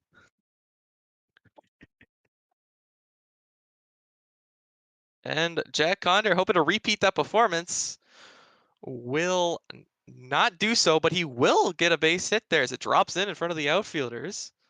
Runner at first, 1 out for Max Bennington, who will just watch that one go by for strike 3. 2 down. Sneaky Sneck is gonna take a walk. Runners on first and second with 2 outs. Tedford Woofingen gonna try to bring him home. And he will fail to do so, sending that one to second. We go to the third now.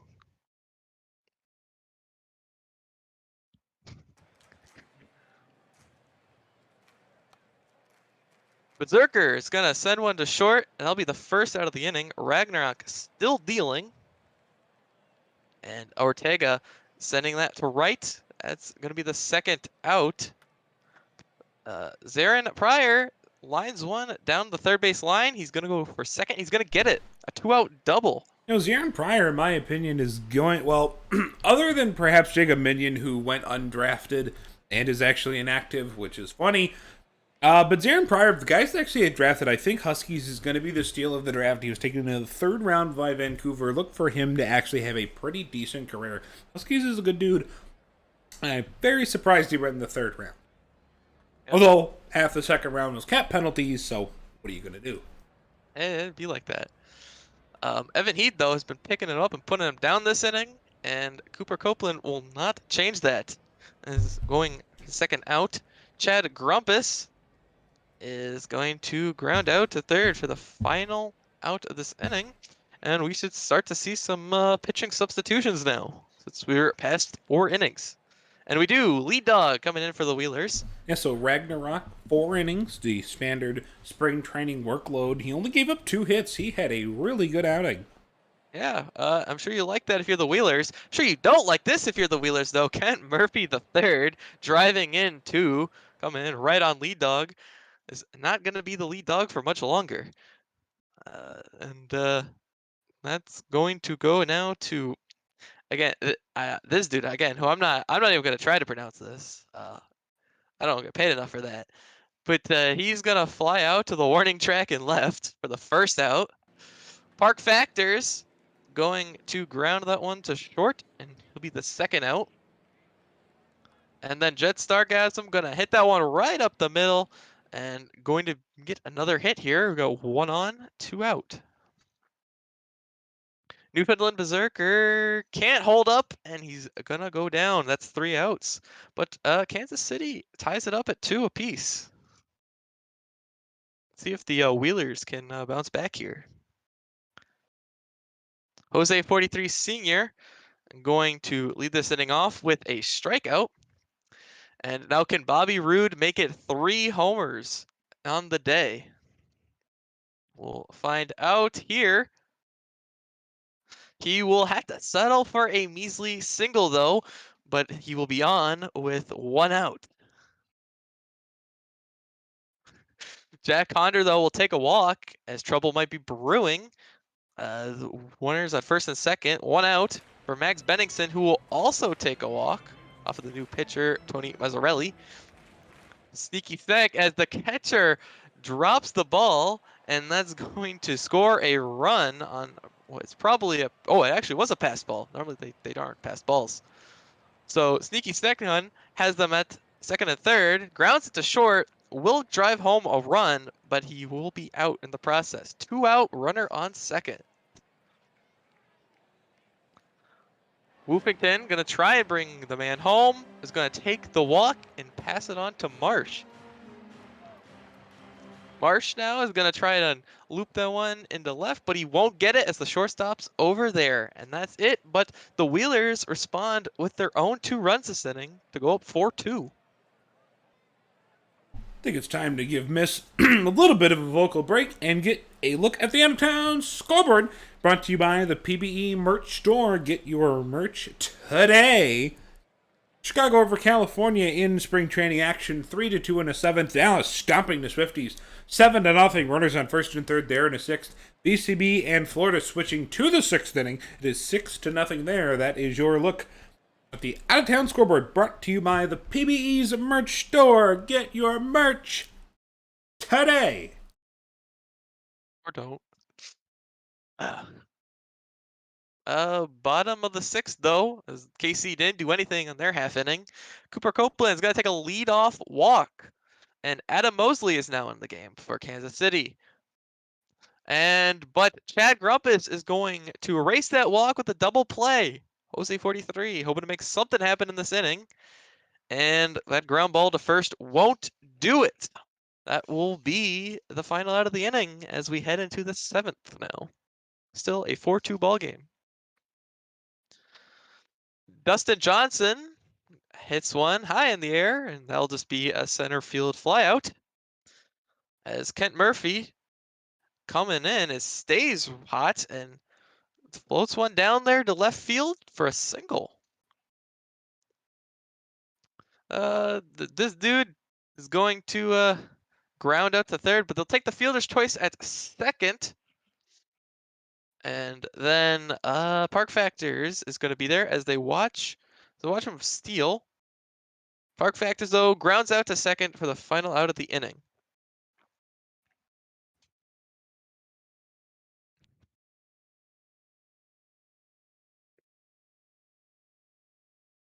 The Swifties are down 10-0. That sucks. 10-1 now. Bobby Roode, can he stay? He will not actually get another hit, and he will be the first out of this inning. Unfortunate. Mace Vladimir Porter, as we're getting now to substitution land, comes in and grounds out. Max Bettingson is also going to ground out for the final out of the seventh. Who would be the president of substitution land? Would it be Beaver and his bullpen army? Probably, I had to guess. Jet Stargasm still in the game, though, for Parker Parton on the mound for Anchorage. And they get the first out. Lou Flynn in for Kansas City, and he's going to drop one right in front of left field for a one-out base hit. Bob Stank is going to not be Stank here and get a base hit. We got first and second with one out for Zarin Pryor, who's going to walk. This could be trouble. Jacob Minion, though, will strike out as Parton tries to get out of the jam. And Dustin Johnson, though, will not let him, and that's going to be in the gap. And that might score 3, and it does. Bases clearing double, in which KC takes the lead now, 5-4. Kent Murphy III is going to drop the one in before right field, but the runner won't go, and it's running at the corners with 2 out. Chase Brownwell will not score the runners, though, and he grounds out to second.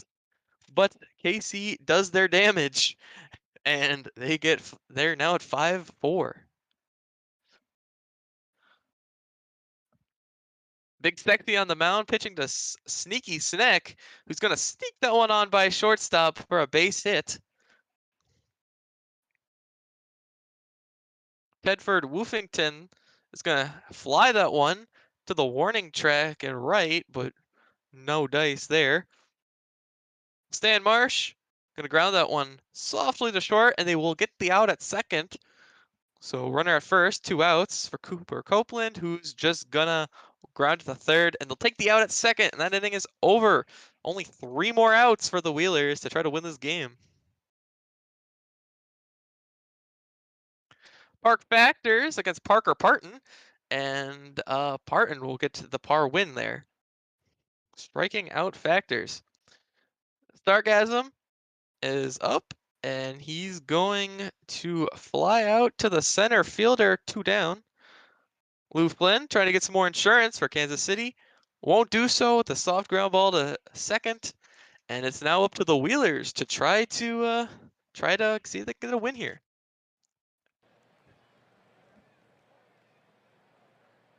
Chad Grumpus coming on now to try to get something going. He won't. A pop out to third, down to their final 2 outs. Jose 43 Senior will send one to right, and that will be the 2 outs. Bobby Roode, can he be the hero again? And he sure will try. Base hit up the middle. One runner at first with 2 outs for Mace Vladimir Porter, who's just gonna pop that one out to the first baseman. Foul territory, and the Hepcats are gonna take this game 5-4. Here goes the under. We had under 2.5 hits in the 9th. Under's rejoicing right now. Unders. All right. Both games that we've watched have had some, or not actually both games, all 3 games have had some comeback victories, if I'm not mistaken. Yeah, Bobby Roode, your star in this one, I think. Would you say, miss? Yeah, I would say so. He went hard.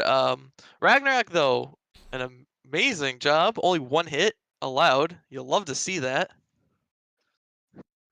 You don't love to see 77 pitches through 4 for Evan Heed.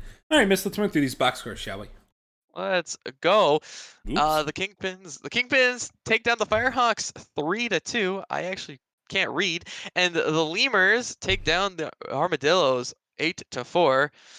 The Swifties get utterly trounced by the Dynamos 13-1. Trounced And is a good word. I love that word. the Bears take down the Flamingos 6-2. Heading to the majors now.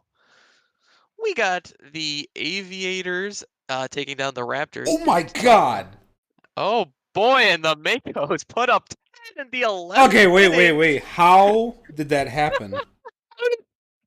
Bart gave up 10.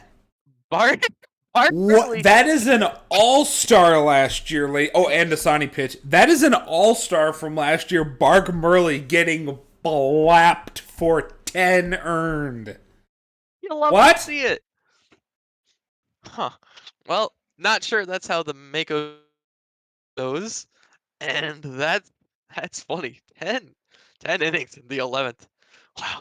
I'm going to go ahead and save because I haven't done that in a few days, and Enoch is probably sweating his head off if he's watching. All right, keep going. It's fine. The Surge are gonna beat the Sloths 5-1 with the Vandals taking out the Voyagers in extras. Ooh, I see one of these that I quite like. Yeah, I do too. The Demons take down the Scorpions 8-3, and the Apex obliterate the Rougarou 20-3. 10 in the 8th. See how we got 10 in the 8th here. Gurren 6. Gurren hitting 182. First of all, very Gurren-like thing to do. Gurren and Jody and Josh. Yeah, hey, you know what? If they're having games like that in the regular season or just getting hits, we'll be in good shape. Nice start from your boy. DeFerrari's the starter. He pitched. Who did we get all the runs off of? Oh, Mitch the T-Rex, a rookie. Unfortunate. Hate to beat up the new guy like that, but is what it is. And my good friend Derek Yeater also got yeeted straight out of this ball game. Large win there. Toros, though, are going to take down the Stars 6-1, and the Supernovas are going to beat the Sea Serpents 5-3.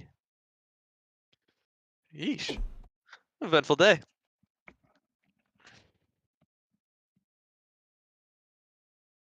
With that eventful day in the books, it is going to be the 29th. I still have 2 more days before I have to reset the fatigue. And I am going to just quickly go through this day of box scores because we have an unexpected special guest. I had a special guest planned, and now there is one unexpected showing up. Oh, wow. Extremely unexpected. Yes, very unexpected indeed, and a super surprise. And while we get that set up, Daring and Daily Raptors and the Voy Boys. I'm just gonna quick sim everything because so I don't have to deal with the stupid scrolling. All games today. All right, Boise 13-1 win over Daring and the Voy Boys. Shout out to Bobby Daring's career. Daring Hall of Fame, yes or no? Yes. I think so. Especially with this pitcher of the year. Yeah. That Shifty deserved. Sloths beat the Vandals. Do you disagree? Oh, no. I know you agree with me. Sloths and Vandals 7-5 win for San Antonio. 7-0 are the Aviators. They beat the Crabs 12-1. Crabs looks like their luck is continuing, which is none. Buffalo and Maui. Maui wins 10-3. Yowie wowie, we go to 14. Oh, I wasn't in Powie Wowie. Darn it. I thought Cancun was a home team for a second. 7-6 to win for the Supernovas. The Wooga Woo beat the Sea Serpents 12-10. I just love saying it. It's fun to say. I know Eldorian hates me for it, but it is fun to say. Detroit 11-2 over the Stars, and Apex 3-0 over the Death Valley Scorpions. And now we have our special guest. Mystery special guest, say hello. Or don't. That's cool too. Please have your microphone work. Can you hear me? Oh, I just have to turn you up a lot in Discord. Give me 1 second. All right, let's try this. Let's try this again. Hello? Hello. Can you hear me now? Yeah, we should be able to hear you. How is it, chat? Can you hear him all right?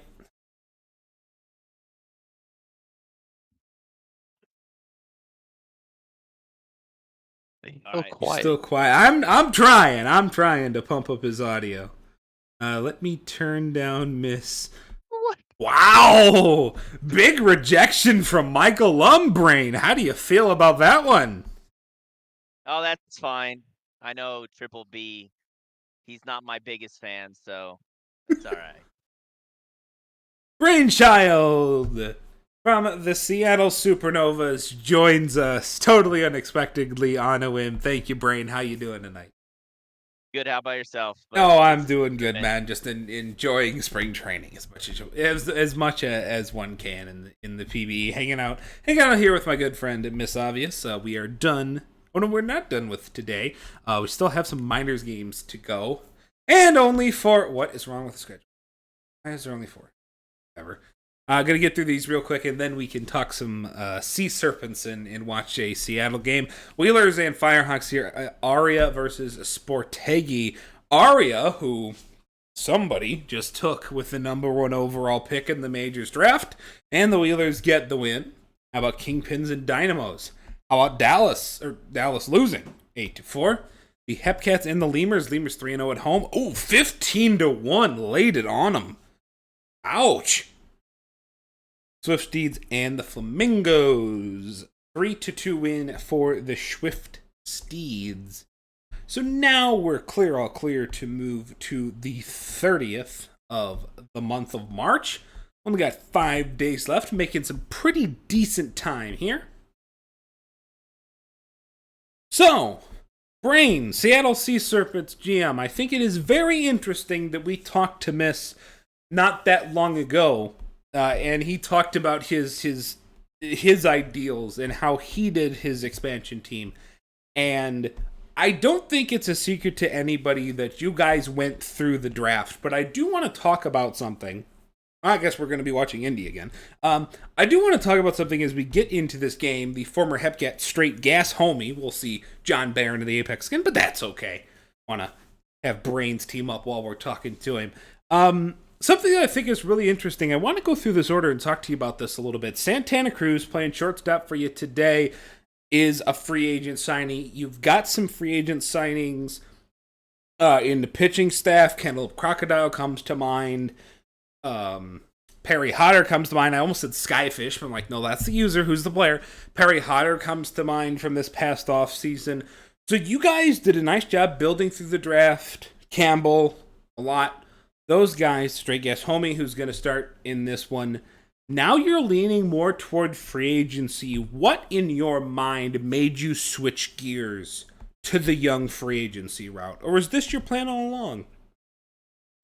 I don't think it was necessarily our route. I think more or less what happened was we were trying to build on what we were getting through the draft. And, we were trying to do everything we could to build a winning roster. And we saw free agents out there that were really good, if not max earners. And, we reached out to them. And luckily, we did our research. We really put down good pitches. And we've been hitting on a lot of our free agents that we've been reaching out to. So I'm really thankful that we've been so successful in free agency as well. So Yeah, I think it's really interesting to see a case because most free agents, I feel like in the PBE, or at least it seems this way, guys at the end of their careers kind of go where they can, and if there's a young free agent, they're headed specifically for some place. Like, they're headed for DVS or they're headed for New York. Like, Boise comes to mind. I think most of the league had a pretty good feeling of that Benny Rodriguez was headed to New York. At least I certainly had that feeling. Frost, Cantaloupe Crocodile. I didn't know Perry Hyder was going to be a free agent. I knew Santana Cruz was thinking about it just based on my conversations with them personally. But there were some people that didn't really have a set direction where the entire league said this person is going this place. So you really, it's not like people are coming to play for you specifically. At least not that I know. It's not like a predetermined thing. I'm not accusing anybody of tampering, but there's just those connections you have with people. You really won these guys over. Do you have a formula? Do you think it's down to the pitch? Do you down to the team? What do you credit for being able to win these people over? all right, so one of the things that we do is we try to get targets, in the last week or two when we kind of see they're not resigning. So we kind of get a free agency board going. We start to think, what we're gonna do. I'll make a sig for them, or someone else will make a sig for him. C does it will go out and make a PDF, and he will literally, it'll be 2 or 3 pages. It'll tell us where we are, what our plan is, what their what we expect in the future of them if they sign with us, where they fit into our organization. And then when free agency comes, we both get on a group, or like on a group chat through Discord. I'll send them a friend invite, and we all three of us will sit down and we'll talk about what we want from them, how excited we are if they would have joined the organization, and it becomes kind of a fluid situation at that point. And it really is nothing more than that. So hopefully I didn't tip my cap to our free agent success over the past couple of seasons, but that really is where it's really gone for us. So So this is where I have an interesting question for you because I am personally very interested by this. And if this is too inside baseball, then you can go ahead and reject the question. But when you're doing that, and it sounds like your pitch is based off a lot of, hey, here's what we have for you, then do you have that prepared in the back of your mind what you're gonna say if that changes? Do you always also have the out plan ready? Or do you just make that upfront pitch and then just kind of because the not think about that future because it isn't guaranteed? right. So like we kind of have an idea what we want from them, but things change, right? So I don't know how everybody's been looking at, what we've been doing. I think someone wrote a media piece the other day about Danny Sullivan making $15 million, being one of the highest players in the league this year. But what he didn't see is in like 3 seasons he's going to be making 4 million. And see, so the league has they've taken procedures to prevent people from backloading, but front loading is perfectly fine still. So we've been trying to front load, and we're carving ourselves out, or attempting to. Like, obviously things can happen in the future, but so far we really haven't made many grave errors as an organization, thank God. But we're trying to carve out a nice window in our future where we're going to have salary to move if we need to, or get as we continue to bring in, the talent either gets up to level, or we're able to pay them, or bring in free agents if someone falls off. So that's kind of our strategy right now moving forward.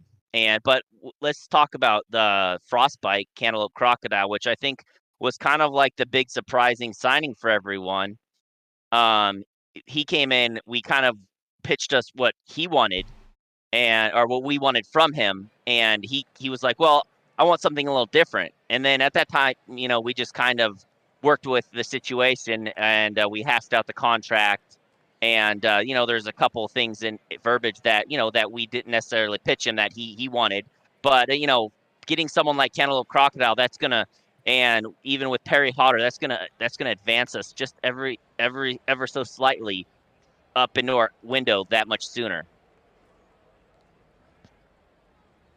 I would go a little deeper into the Croc thing, but I'm not going to because we're out in public. Not that I have anything bad to say. I just have great curiosity with that signing in particular and things that I have heard of. Well, things that I have heard about Croc's free agency. Like what the player wanted out of free agency, but I'll just allude to it and leave everybody with a little teaser. So, back to broad stuff as Apex load the bases and get nothing out of it. Miss knows that's a very common occurrence for us. But anyway, back to the Sea Serpents. So you guys got this team not that long ago. Do you think it's fair to say that this has gone about? This is my personal opinion. I think UNCD have done about as good a job as you can do. I don't really, without combing up and down every draft, I don't really see a thing where you go, oh, God, they really should have done this. Like, I think you guys have done a pretty good job. Do you feel the same way? Yeah, and we work as a team. He's obviously the GM, but we kind of see it as a co-op thing. We run it together. When we're in the war room, we make decisions together, and we don't go. He doesn't go over my head, and I don't go over his head, and we don't make a decision unless both of us are in agreements, and we have long conversations there. So yeah, absolutely. I don't think we have made much errors at all, if any. So. This might seem like a kind of an obvious question, but some of your greatest learning experiences can come from mistakes. Not that you're hoping from a mistake, but is there something you say like you guys have made no errors, but have you guys had those great learning points yet? And what are they? Where's been your learning coming from as a general manager? Because I believe both you guys were first timers when you got the expansion job, correct? Yes. He was in a war room in New Orleans, so he got a lot of experience there. Unfortunately, I asked New York to be in their war room, and it just never came to fruition. So I was in the Firehawks war room, but that's minor, so that's something completely different. So Yo, there putting was New York definitely on blast. Yeah, okay. it's You know getting what? spicy. Let's go. Hey, you know what? If it's the truth, just let the truth reign. But yeah, let's go. No, Let's get some I spice. asked him. I asked Babs in the first year, and he said we kind of want you to be in there for a while. So I did help them, with Oh, that's you good. know, in their draft room or whatever. So I was there for that. So like I love Babs and I love everything he did for me, and I love that organization. Like I would, if I didn't become a GM, I probably would have stuck around. So first and foremost, I was looking for a ring, and I got a ring. And then after that, I was like, okay, I'll be happy doing whatever now. Now that I get a ring, so and I was glad that they got us. Babs got me one before I was able to leave and pick up Seattle. Speaking of that ring and add your player, and I've told Miss this because I don't think it's a secret that I'm looking. I was gonna apply for last expansion. I didn't. And then I've talked to other people about code jobs. I know I want to GM at some point in the next few seasons. I don't think it would be possible for me to do what you did with Hard and Long. Yeah, No pun intended. How no, difficult was that? it was rough, because he was definitely Hall of Fame caliber. And I just found this out the other day. I was talking to Jabs, and he's not even eligible because he only played 5 years in the majors, so he can't even be on the Oh. ballot. So I up And until that this was year, coming peak into this season, year, right? yeah, coming into this year, yeah, that it was his peak year, right? He was in top Man. 5 in TP when I retired him. So, but yeah, I had it like when even coming into this year with everything Shu did, I had as many awards as his player did, and he just passed me up this offseason. So that tells you how good Hard and Long was. He was winning at least one award every year after the first year that he got in the majors, and but at the end of the day, I wanted people to think that I was serious about the organization, that Hard and Long wasn't doing anything for us, but Jormungandr Ragnarok is going to come in and he's going to be part of that future. And yeah, would I love to kept Harden? Man, he's gonna hold a special place in my heart forever. And if I recreate again, I might, pick a name very similar to that in honor of him, and maybe make it work this time around. Short and And soft. well, I don't know. I don't know. Like the league didn't like that name too much, but I wonder why. I thought it's a home run kind of thing. You hit the ball hard and Oh, long, and okay. Oh, goes over the okay. fence. All right. So That's the defense officer as well. It's got to do with home runs. Bolano strikes out Kriprasov. Really interesting lineup here. Evok is in this lineup. Sloth is in this lineup. Boom! I quite like him from Kansas City. Is in this lineup as well. Adam Millot, Guitar Master. You've got to be thrilled, I would think, with the users that you guys have ready. How's that locker room for people that aren't in it? it's popping. It's really active. It's been like our draft last year was just insane bonkers. This season it was a little slow because C Dozen and I were both actually out of town. I was on a fishing trip, and he was down in Louisiana watching a college football game. So we were both out of town when the draft happened. But I ended up watching the draft live on in the back of my seat of my boat while I was sitting at the Were you campsite. on the water? No, I was at the Oh. campsite. But I just pulled in a couple hours before it. I brought my laptop. I put it in I plugged it into my boat and used my phone for Wi-Fi. Yeah, I literally That's watched the awesome. draft. Watching the draft But from a boat. It yeah, fits for the so sea serpents. Did there happen to be a snake on board the boat too? I mean, that would have been perfect. I hope not. I hope there's no snakes in my boat. The Sea Serpents win 3-2. We are talking to Seattle Cogium Brainchild here on the first spring training day in the PBE. Leatherneck Mike and Miss Obvious with you. Brainchild been here as well. We talked to KC15 earlier. We talked to Miss about the Apex. Now we're talking about Seattle. So, as we get here, and we'll probably get you out of here soon, but I do want to ask you, Brain, before we go on to these box scores, what is your thoughts on this season for Seattle? This is still certainly a building year for you guys, one would expect. Yeah. Obviously we're not making the playoffs this year, but as I'd like to say we're done tanking. Like we're not doing any of that no more. Like our team is built. We just got to grow up at this point, like we actually have we're running out of room in like in the minors and everything. Like we're going to have a tough time starting to pay all these guys. I think if I'm mistaken, like I was looking at the compendium and we have more players on our payroll than anybody else in the league. So that's at this point we need to start, like parlaying our draft picks into like down the road a little bit if we can help it because we went into it, trading out, trading back, doing stuff. We got to this off season and we just had way too many picks. So yeah, I don't think we're gonna have the worst we won't have the number one all. I would like to think. I think that we might surprise some teams and have the 4th pick maybe. I think we really improved our pitching, and I think that's where we're going to make some leaps and bounds. Is that because Last you're year, better or Sarasota's worse? Be honest. well, I mean, Sarasota is worse. I mean, we have more TPE than Maui right now on Really? our active rot. Yeah, Ooh. actually.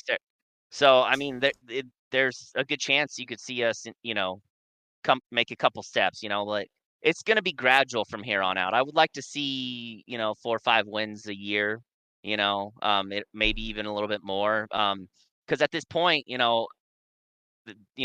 have nobody in regression for, until Connor makes or C doesn't makes it in, what he's a season 21 guy, so it's still a couple seasons out, right? Until he goes into regression. Enjoying So a conversation with CD, I'll just roll through the box scores for the benefit of you with the flash photography while we keep going because I do have another question for you. So you retired Harden, and CD did not get rid of Jackson DeMarco. Are you kind of hoping now? It is out of the reliever position, and that I think is a question in itself. But that's probably too close to tactics. Was that a personal choice on CD's side, or did you guys want to keep DeMarco around? Yeah, so it's a little bit different as a reliever, obviously. You could be better at lower TPE levels. He was a few seasons ahead of me. He's still gonna be in his prime, or he's gonna be in slight regression when we're gonna really make a deep push into the playoffs. So the way we thought it is he's not gonna harm the team at all being there as a reliever. Relievers are there to save a game in late innings. So like right now, like he still finished third in I think it was third in relief pitcher of the year, second. I can't remember. So he's still having a good year.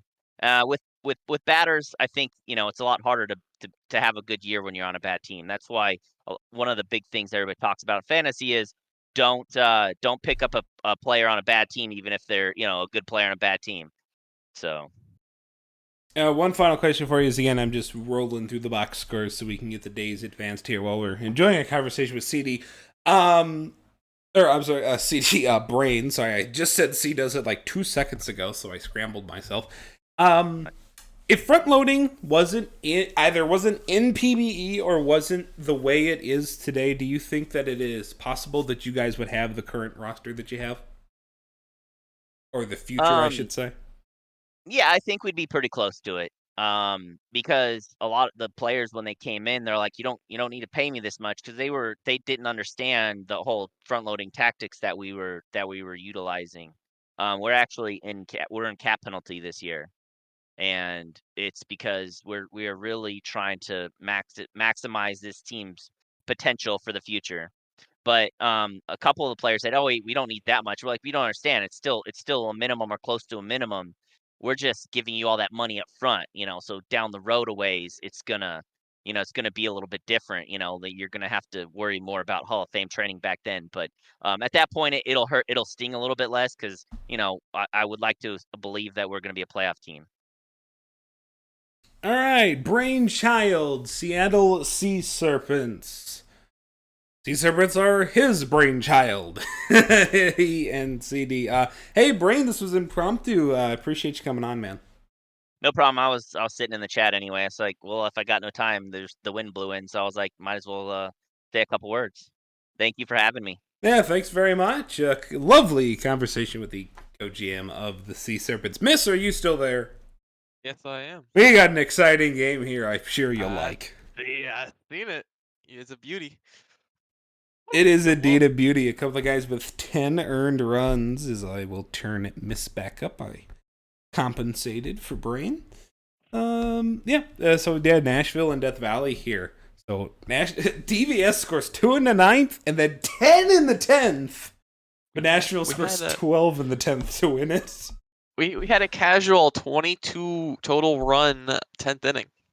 Yeah, as you do. Nothing wrong with that. Just fine. It was fine. 18-16, your final there. And then the Serpents beat the Apex. We saw that thing. I'm going to take a look at the minor leagues before I reset the stamina. We have minors games today. Dallas beats California 5-4. Louisville beats Anchorage 7-5. Kingpins beat Flamingos beat the Kingpins 1-0. Bears beat the Hepkits 4-3. And the Dillos beat the Swift Steeds. That is it for Wednesday, March the 30th, 2044. Now, according to my schedule, I reset the fatigue, and then we go into our last little 4-day block. And then this will all be over, and everybody can go home. You know, one of the funny things about spring training that I've noticed over the years is usual general like formats of how crazy factor whatever of games gets kind of flipped on its head. Normally minors games are generally pretty crazy because they're low TP shenanigans happen sometimes. Sometimes people just score 10 runs in an inning because it's funny. But in spring training, it's usually flipped on its head because of the amount of players, especially pitchers, that minors teams usually carry, and bots and IAs or whatever. But it turns to the majors as they don't have that many players, so you see all the funny scores and all like the 10 red innings and all that good stuff, and at at this point in the majors as opposed to the minors. Just something I've thought always to be kind of funny. All right, now the fatigue is reset and no passwords were given away. Nothing that Enoch can't handle, I'm sure, but still, don't want to do any leaksies. So, we have, let me see. Miss, stop it. All right, so we saw Cali, we saw the Limmers, we saw Florida, we saw the Wheelies. Did we see the Wheelies? Yeah, we saw Yorm. We've seen them. We saw Chicago. So we've seen everybody in the minors, or at least everybody that we've seen in the minors is playing somebody else we haven't seen. I'm going to go look at tomorrow and see if we have any minors. Well, we don't. Let's go look at the second here. Do I have any matchups of teams we haven't seen? And I don't think I do. I don't think so, yeah. Let me look at the third, trying to get two teams on here. There's got to be something. Oh, apparently not. What's this one? Chicago and Anchorage. So, the way I see it, I guess we could do today, we could either have a pick'em, because we have, we do have one more majors game I want to watch. I was hoping to wrap this thing up at about 9 Eastern, so we got an hour, so we got a couple games left in us. I did the shortened box scores for this exact reason. We do have one more guest that is slated to show up, and I believe is showing up at like 8:30. So we've got another minors game. Bark, what happened was you got absolutely murdered. You gave daylight. You threw an inning in 2/3 and gave up 10 earned, buddy. I'm so sorry. I'm not. Yeah, what we can do, chat, you guys can pick. Do you want to watch a minors game today or a majors game today? Here is your minors options. Firehawks, Lemurs, Diamond. Actually, I'll just say it. Let me just say it like this. What team do you guys want to see? Is there a team you guys want to see in particular?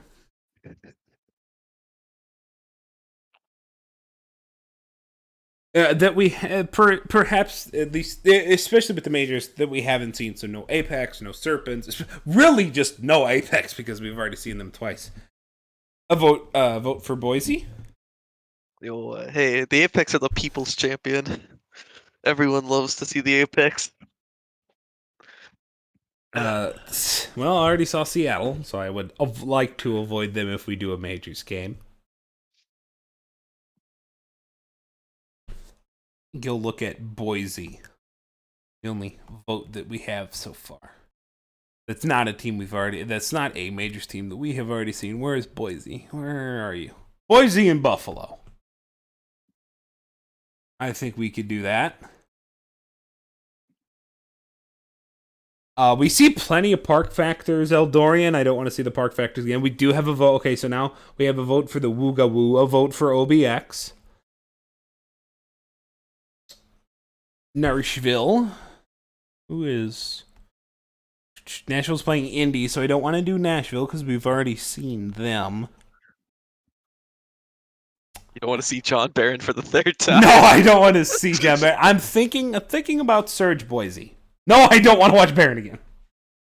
See Barron for the 18th time today. Yeah, it's up to you guys. I want one more vote for Boise and Buffalo, or another about minute, and we'll probably just do that. Because again, we've already seen the minors teams, and we do have another ST stream for those to get seen. Want to show some majors off too. Portland versus Minnesota. That's the wrong league, Van. I'm sorry. I think you made a wrong turn somewhere. Yeah, you made a wrong turn at DSFL versus PBE. Yeah, so what you need to get back, on the Sim League highway, and you actually need to make a left instead of a right. No, this is not the SHL, actually. Now you've just got yourself in the roundabout. You took the third exit instead of the second one. Easy mistake. Yeah, a really easy mistake anyone could make. If you like us to show you out, we can. Yep, 3 votes for Boise, although misses doesn't count. No, I'm kidding. Let's go ahead and watch Boise. It's been a few minutes. Let's go ahead and watch Boise and Buffalo. Uni Takamdan versus Andrew Lucas. Lucas should have a really good year. Miss, your take on Buffalo and Boise. I think that Buffalo's going to be a team. I don't think they're going to be particularly that great this season. Although they've called up some younger players and also have made some efforts to sign some, kind of those middler tier free agents, who are either kind of maybe on the downswing of their career or maybe not like the max earners, but still could be very useful contributors for a team, especially for a team like Buffalo, trying to start improving and start winning. Boise, I honestly have no idea what Boise's going to be like. They're probably going to be about the same. I feel like, maybe slightly worse because regression seems to maybe have taken a little bit of a toll on them. I don't know how they'll compare to the rest of their conference/divisions. There's a lot of teams in the Legends Conference have kind of been hit hard by regression. OBX, New York, also Boise. So I think that it's kind of hard to say. I mean they'll definitely probably be a playoff team. I suspect. I don't know how good of a playoff team they'll be, but they should be a playoff team nonetheless. General league question for you as we go into Boise and Buffalo. Bigger gap. OBX down. I think OBX is still the best team in that conference. What's the bigger gap? Indy down to the rest of the champions or OBX down to the rest of the legends? Down to the rest of the champions because I think Sarasota is the worst team in the league. So. Oh no! I mean like number 1 to number 2. Oh, number 1 and number 2. Yeah, I'm dumb. Don't worry about me. I mean I would like to say Indy to the rest of the champions, but that's really close because Nola's really good. But I don't know. It depends on how to me it depends on how good San Antonio is. San Antonio has underperformed. I feel like the last few seasons. I feel like they can be really good, but they just haven't been doing it. So honestly, with that, it might actually be OBX. I don't know, you know. I think that they probably are just maybe still look last real season, that last hurrah. I think they'll probably have a bigger gap to second place, but I don't know. So, Miss, I've been talking quite a bit. You haven't been talking too much. You can take this one, Moff. Alrighty, let's go. Buffalo scored 1 run this inning, and Boise will be trying to answer back. Uni talk him down on the mound, pitching to Bridget Westfall, and Westfall is going to pop out in foul territory. Andrew Oram is going to strike out swinging. 2 down. Toot Bland is going to come up now. He's trying to make something happen, and he won't with a little weak fly out to right, and that'll be the first inning. Buffalo coming up top of the second. Spagak against Andrew Lucas, and he'll fly out to center field. Cesar Suave is going to hit one right up the middle for a base hit. 1 on, 1 out. And for Hudson Lane, he's going to ground one to third. Will they get the double play? They will. The 5-4-3 around the horn double play to finish out the inning for Boise. On to the bottom of the second now. Petra Saber is going to strike out.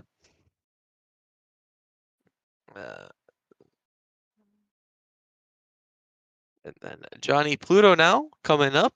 1 out. Is going to watch one go by for a strikeout.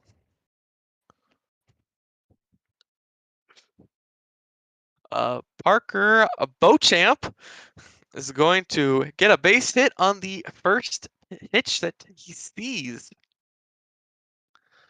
Can Stacks Justice replicate that? No. He's gonna watch one go by for strike 3, and that'll be the second inning. Hey. I know it's in 360. I am very sorry. I will get it fixed. Enoch and I are going to work on it after the stream because, the tech support man for everything. It's streaming in 1080p from OBS. And it's not like my monitor is in 360. So I blame Twitch. I don't blame myself. Just like anything else. I don't blame myself, I blame Twitch. That's true, he doesn't. And somehow Yuta Akira Cloudera beat that out. I don't know how, but he did. And Ruben Ramirez is going to take a walk. So with 2 outs, Buffalo trying to get some magic going here. And Geronimo Shidermi is going to fly out to center field, ending that little rally.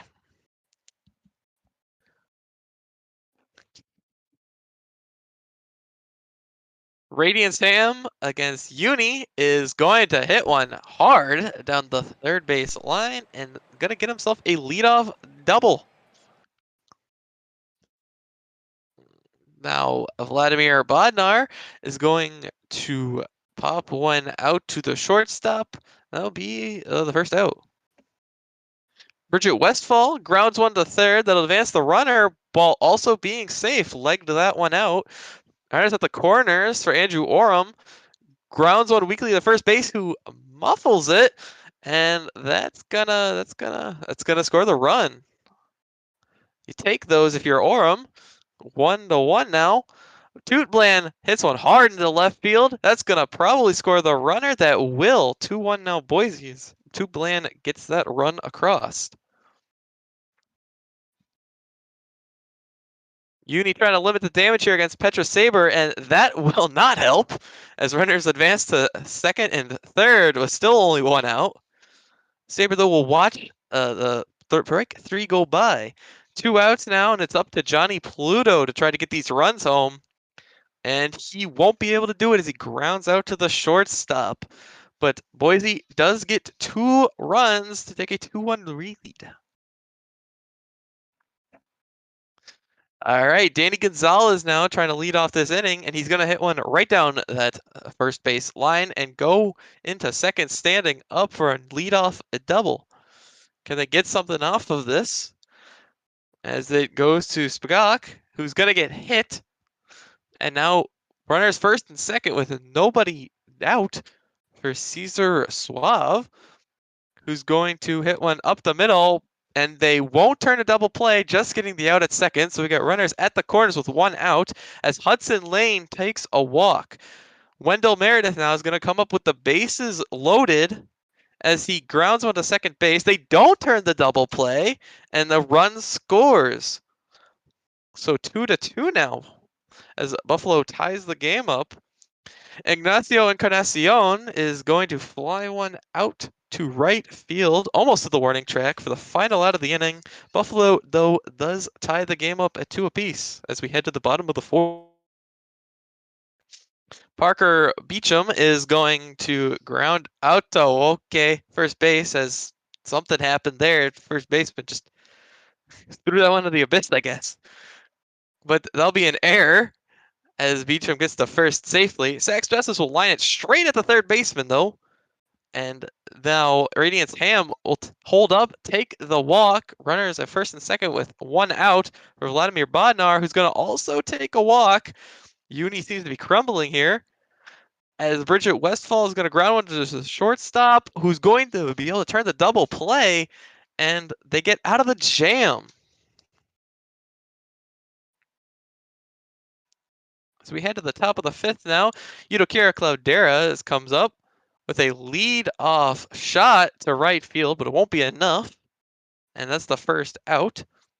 Ruben Ramirez, though, hits one hard into the gap, and that will be a 1-out double.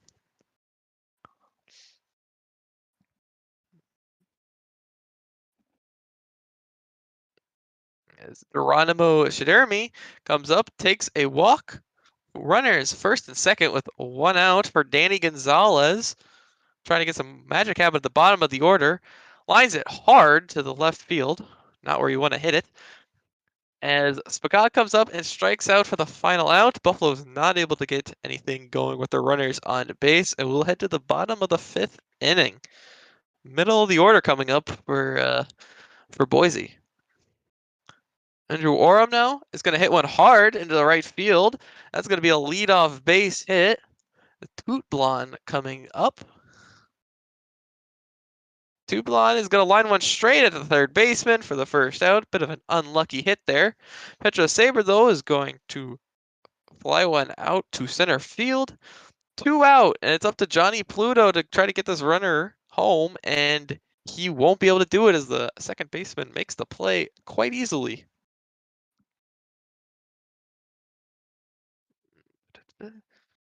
We'll head to the sixth inning, still tied. Cesar Suave is coming in, and he's going to line right to the first baseman. See if he'll just take it to the bag. Hudson Lane strikes out for the second out. Johnny Tosis has come in and has been dealing. Wendell Meredith is going to hold up. He checked his swing and he gets the walk. Not the guy you want to be walking with his speed. And that's why he tries to steal, but they call it out and get the throw out. Just how you draw it up if you're Boise. Bottom of the sixth now. Beecham hits one hard into the gap. That's going to be a leadoff double at least, and it will. He slides into second. Let's see if Thanks Justice can bring him home. He will not with that as he grounds to the shortstop. Runner stays.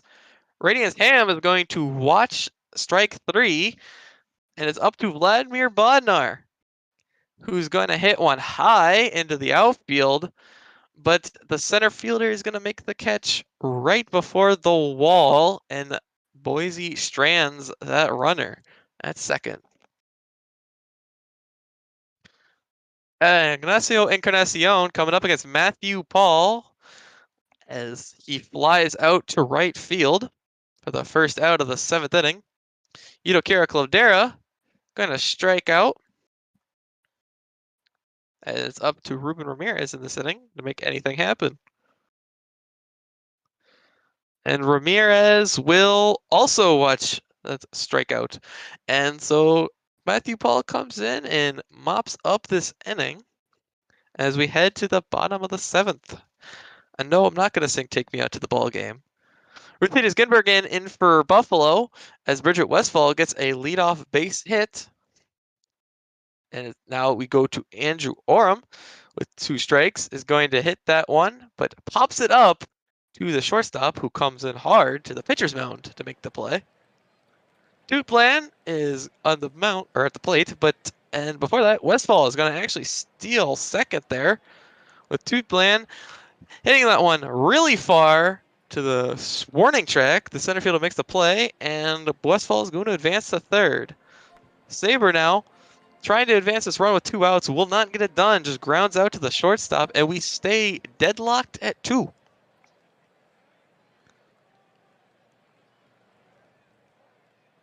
As trying to break the tie here, Buffalo comes up with Shooterme, who's going to get one, it looks like off the wall, or another leadoff double. There's been a lot of those today. Let's see if they can cash in on this. Danny Gonzalez coming in now. Hits one right past the second baseman. Will that score the run? It looks like it will, and Buffalo finally breaks the tie. Danny Gonzalez's RBI base hit. Still nobody out. Scott coming in, and we'll watch strike 3 go right by him on a full count. Suave now with 1 out is also going to get struck out.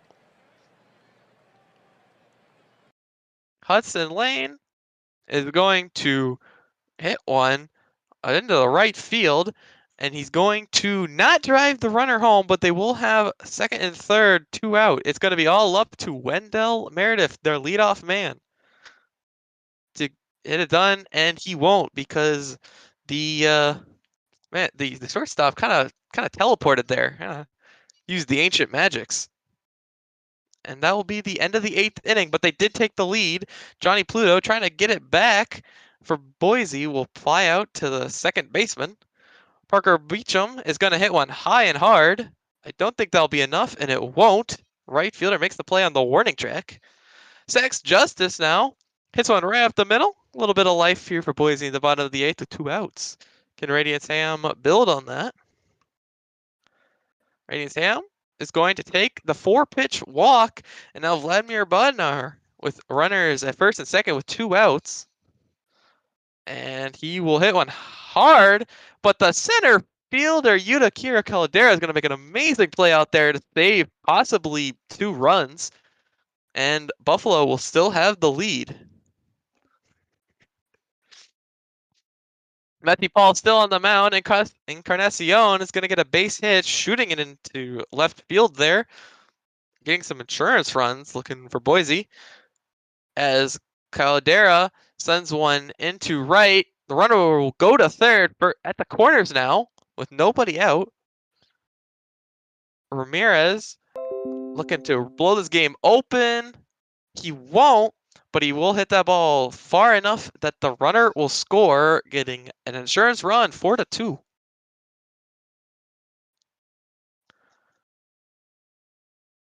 Shidermi looking to continue it. Will not. Strikes it out. We got two outs left in the 9th inning. As Gonzalez is going to take a walk. And that is true. They are not pulling Matthew Paul. And they actually just do to Derek Rogers Jr. trying to get this final out. As he won't hear. Spakog lines one right up the middle. And that's going to score a run. 5-2 now. As Buffalo really kind of breaking this game open here in this final inning. Cesar Suave is going to get plunked, and the bases will be loaded for Hudson Lane. Can the rookie make some, maybe destroy this game? And they won't, as grounds one softly to the second, or the shortstop, who tosses over to second, and that'll be the end of the inning. But the damage is done. 5-2 for Buffalo, and Boise has 3 outs to gain at least 3 runs. They try it with Westfall, who flies out to the center fielder. And it's up to Orem now to try to make some magic happen. He will. Base hit up the middle to Bland. Going to try to keep the train rolling against Roxas. Hits one weakly up the middle. The pitcher caught it, actually looked like, and I think he sent it to second. They got 1 out. Then a go for the double play. Petrosabor, the last out for Boise, is going to fly out weakly to left field, and that'll do it. Buffalo is going to beat Boise 5-2.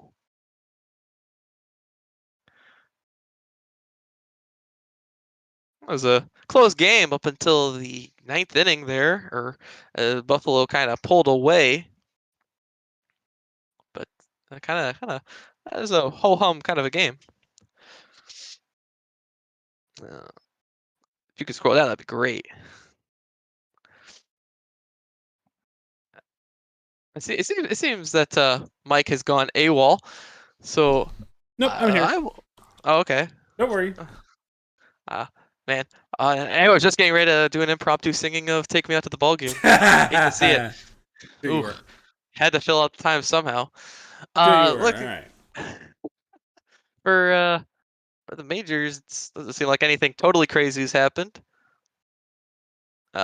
Providence loses to San Antonio 7-2. Oh, Outer Banks barely scrapes by New York, keeping their perfect spring training record alive as New York tried to claw back in the later parts of those games. The Makos will take a game over the Vandals 6-2. Sarasota stays being the best team in the league by beating Death Valley 6-4. Detroit take them over the Rougarou 7-2. Seattle stays hot, beating Toros 5-3. And the Apex, second best team in the league, beat Nashville 4-0. Let's go Apex. Let's go Apex. We didn't watch Baron. That is true. It's probably because we didn't watch Baron, actually. Miners. Oh, let's go Miners. Louisville beat California 4-3. Dallas over Florida 7-1. Wheelers are shut out the Bears. I don't know why I said Brewers. That is the wrong Milwaukee team. 5-0. And the Armadillos 6-1 of the Kingpins, and the Swiss Steeds close out the day against the Hepcats 5-2 victory.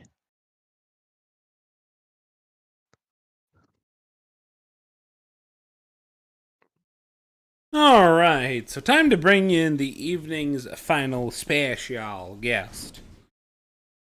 Yay.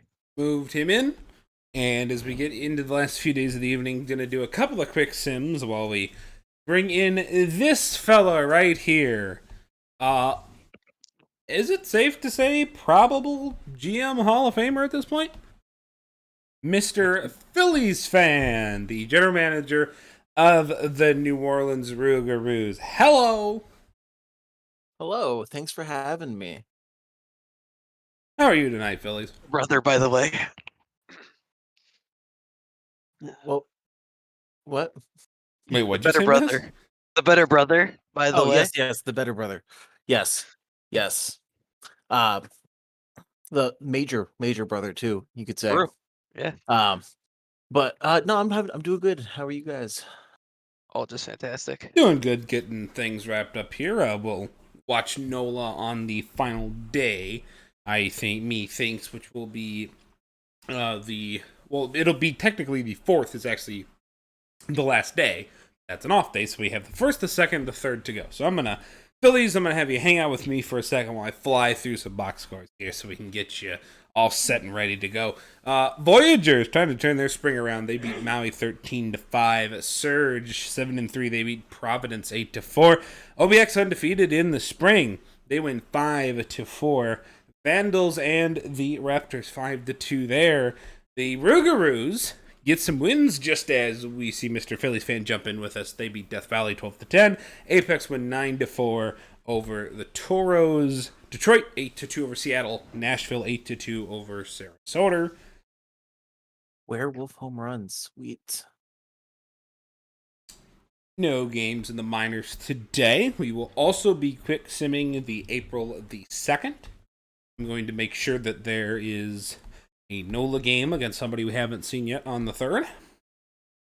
Yep, it's NOLA Sarasota, so that'll be good to watch. We got the best team in the league against Sarasota. Actually, messed that up. Whatever. Ignore me. Did you mean that did... Uh, Oh, and I'm going to save also. Florida beats California 3-1. Louisville beating Bruce City 7-4. Dallas beating the Dillos 4-0. State College beating the Wheelies 5-0. And the Kingpins up in the Hepcats 5-3. 3 best players today are Ryan Kako, Robert Drop Table Players, and Nigel Ortega. Let's take a look at the majors. Let's see what Phillies Rougarous do today and the rest of the league as well. Outer Banks cannot be stopped. They are 11-0 in the spring. They beat Buffalo 7-2. Vandals and Crabs 6-3 win for Vancouver. Boise beats Maui 3-2 the final there. New York beats San Antonio, though I'll try to come back in the 9th. They didn't. 9-8. Toros beating the Demons 4-3. I almost said Vandals again for some reason. The Stars beat the Rougarous 8-2. Sadness from Phillies. DVS gets their 2nd win of the spring. They beat Seattle 2-1, and then Apex 9-2 in the spring. They beat Sarasota 7-3. All right, so now let's get on to the 3rd, and we can actually turn this NOLA game on and turn our attention to one Mr. Phillies fan. So, Phillies, first of all, thanks for joining us, sir. Yeah, again, thanks for having me. So, New Orleans, you guys, I don't know if necessarily your prime has passed, but the best possible years of the Rougarou is probably behind you by 1 season at this point.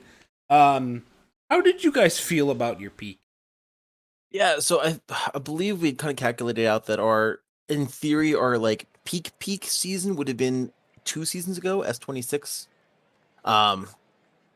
And peak was a little disappointing as far as playoffs go. We were lucky enough to get the early win against San Antonio, but I guess used up all of our sim luck in that series. But so it was nice that we're walking away from this like previous core with a championship at least. And we're hoping that we don't end it here and that we can just kind of do more or less a seamless handoff from one core to the next. Yeah, you guys, and again, by no means are you guys out of it this season. There's still a really good chance you could come out of the champions, but that's what I was going to kind of get into. Is you had the win early in 23 against San Antonio, and that was your early year where really it was like, man, this NOLA thing's going to be so good in the future if they won the World Series. Now, my God, what are they going to be for the next 4 years? And then it didn't happen. So I kind of asked Miss about this earlier with Indy. What if, and Indy, mind you, has no ring. They just have an appearance right now. But what I said to Miss when we were kind of talking about the Apex earlier was, how are you going to feel if the OBX thing is the only thing that you get? Will you be satisfied with that with just the team? And I have a feeling I know your answer. Just kind of based on the way you answered the first question. Are you guys in New Orleans satisfied with, let's say that this year's playoffs goes like last year's playoffs. And you don't make it, you make it back to the semis, you don't make it back to the World Series again. If you don't make the World Series again with this current group, are you satisfied with what this group accomplished? I think so. I mean, we're almost half out of this current group. I mean, we've had to say goodbye to Richie Bonanza and J.R. Cook already. And we're slowly just turning the page, bringing in like Todd Hafner, W.R. Wolf, and that's the beginning of our kind of turnaround retooling. But I mean, I think because you as you said, you're like there was like a after the World Series when it was what is this team going to do for the next 4 years? And I mean, you said that we didn't necessarily get it done, but we didn't really get it done in the playoffs. In the regular season, we were about what everybody expected would happen, and then even beyond just the team success. I mean, we had Gustav Beauregard putting together one of the most insane seasons anybody has ever had in the league. Paulo Di Stefano Jr. winning his third MVP in 4 seasons already.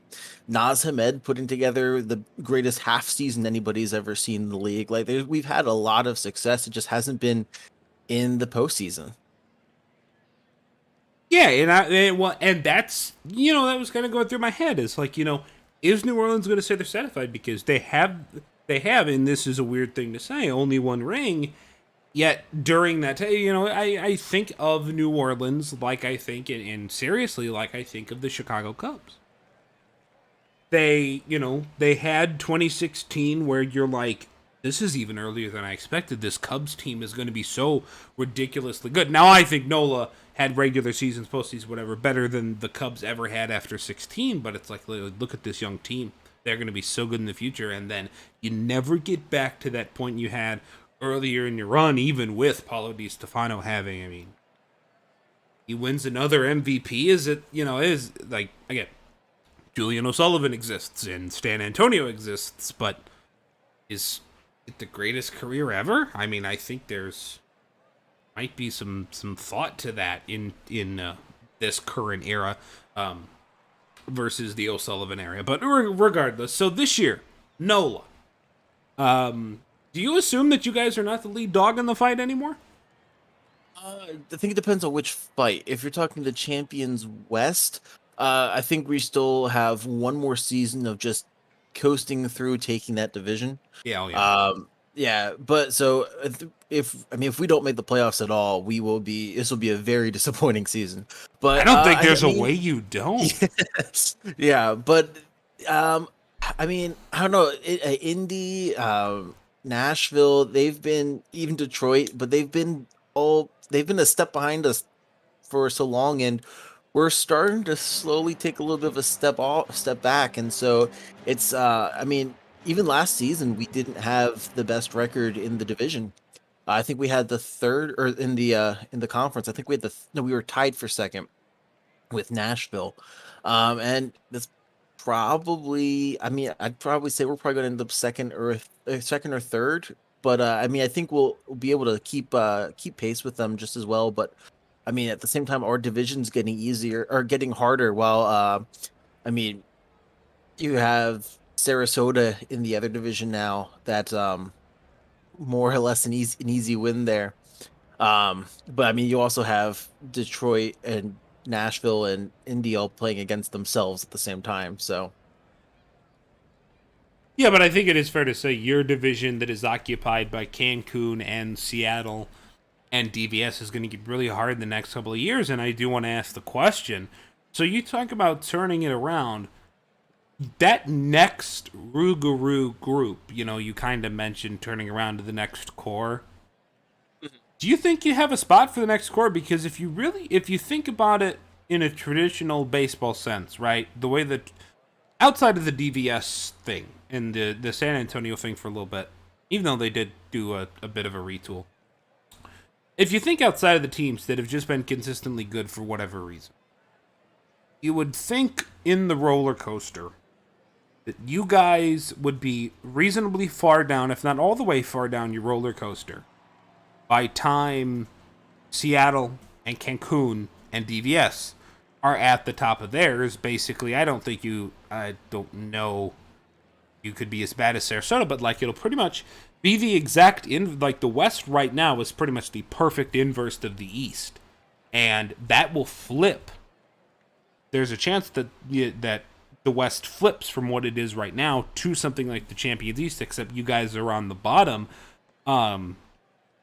How do you guys envision yourselves getting into the same competitive area as the Seattle, as the Cancun, as the DVS for that second wave of New Orleans? Or are you guys trying to get into that open space after them, even though that's way down the road?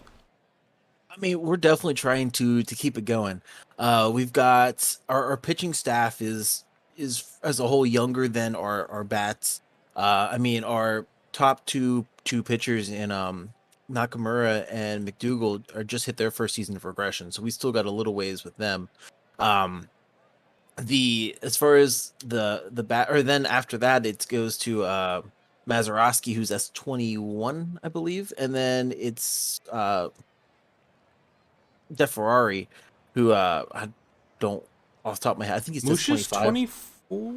24? 25. So we still got a long ways to go with those two before we really have to start thinking about replacing them. So our top half of the lineup, or top half of the rotation, will be pretty solid as the rest of our division catches up. As far as the bats go, I mean, we still got Hamed, who's going to be S19, who's going to hang around for a while. Corinth and Valor are S19, so they'll still be around for a little while. And then we've got Todd Hafner and WR Wolf already up in the majors. We still got Yuppers and Nigel Ortega down in the minors as well. And then next season we get to draft Park Factors. So I mean, I think we might lose a step or two for a season or two, but I think we'll be right back in competition. So when you say you get to draft Park Factors, do you mean you get to redraw your current Park Factors, or do you mean you get the misfortune of bringing Eldorian back? Or are you just going to redraft New Orleans? No, we at least the plan is, I don't think we have any plans on changing the park. So we're gonna redrafting Eldorian, so that way we can take Park Factors on the road with us. Hashtag Park Factors never prosper. So for the Rougarou, sounds like you guys are going to be really competitive. You're going to win your division again. Is that expectation the same as it was the last 2 years? Yeah. I mean, I think at this point we kind of have a unfortunate joke that we're never comfortable at testing at 70%, because that seems to be whenever we lose in the playoffs is when we test at 70%. So we're kind of looking forward to the season that we're taking a little bit of a step back, hoping we can test at like 55-60% and get some wins. Get the sim luck on your side instead of the sim luck looking back up you the other direction for once. Yep. And actually, even putting that even further, when we won our World Series, I think we tested at about 30%. So yeah, because you guys were really early, and that was really good San Antonio team. Yes, I want to get into some of your history, because I got into history with Miss and in particular in Casey as well. there is a argument, and you're on the ballot next year. One, will you be making a pitch for GM Hall of Fame? Two, what do you think of that prospect? So I've talked with a couple people about this, and it just it blows my mind that I got nominated here in our second round or second class, or nominated for the second class. And I mean, I don't know. It doesn't feel like I've been like I went back and looked at the GM chart that I had made at the beginning of last season, and I looking at the lengths of GM tenures, I've been a GM for I think tied for the 14th longest in PBE history, and it just does not feel that way. I still feel like I'm a relatively new GM, and so it blows my mind that I've been nominated for this, and just super thankful to get this nomination. But I'm assuming you want it, don't you? I mean, what's your Absolutely. pitch? What's your I mean, I think the pitch really is just the success that New Orleans has had. I mean, we tied Cancun's record for fastest expansion team to get a World Series ring. And if you look at just team success, there has not been a expansion team that has seen the kind of success that we have.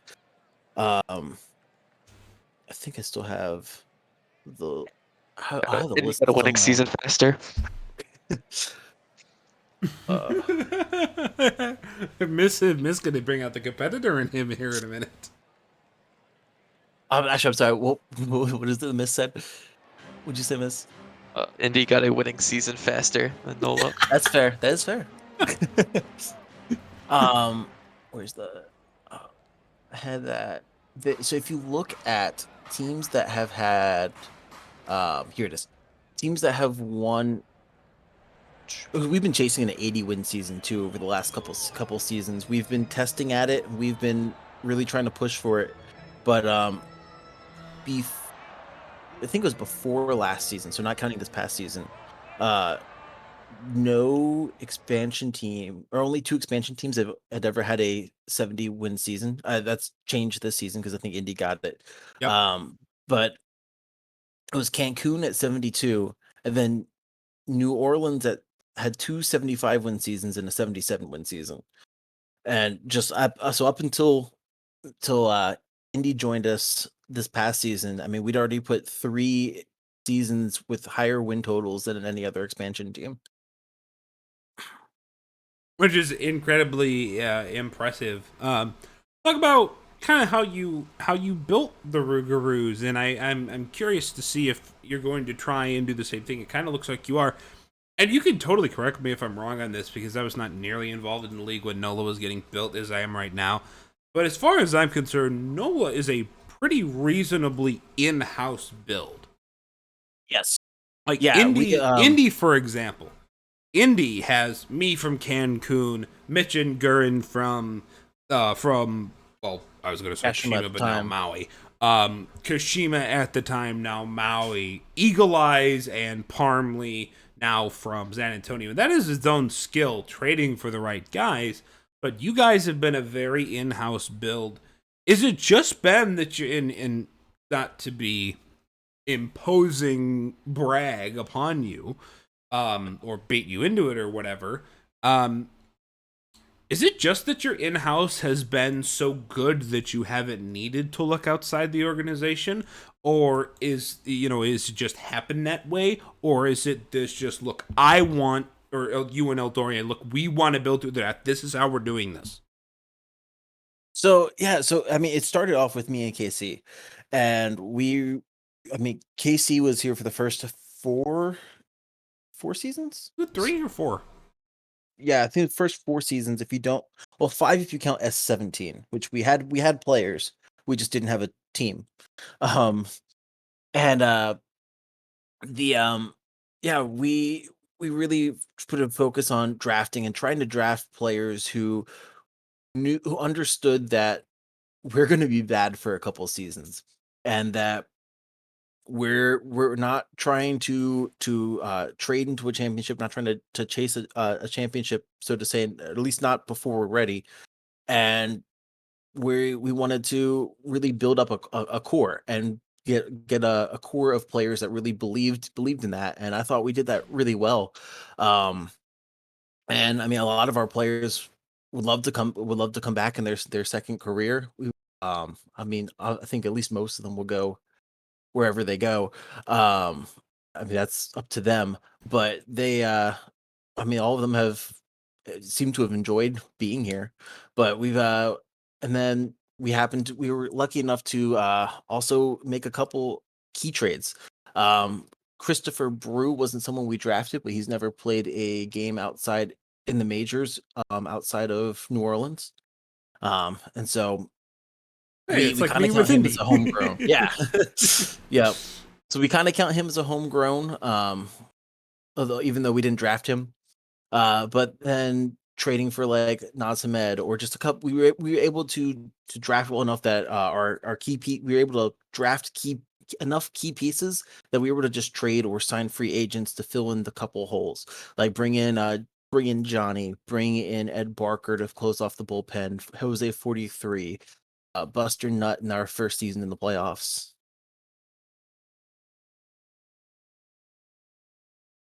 Yeah, so you know what, you guys are kind of more of a homegrown unit as you've been talking about, and I'm just curious: is that what you're going to do with that second run?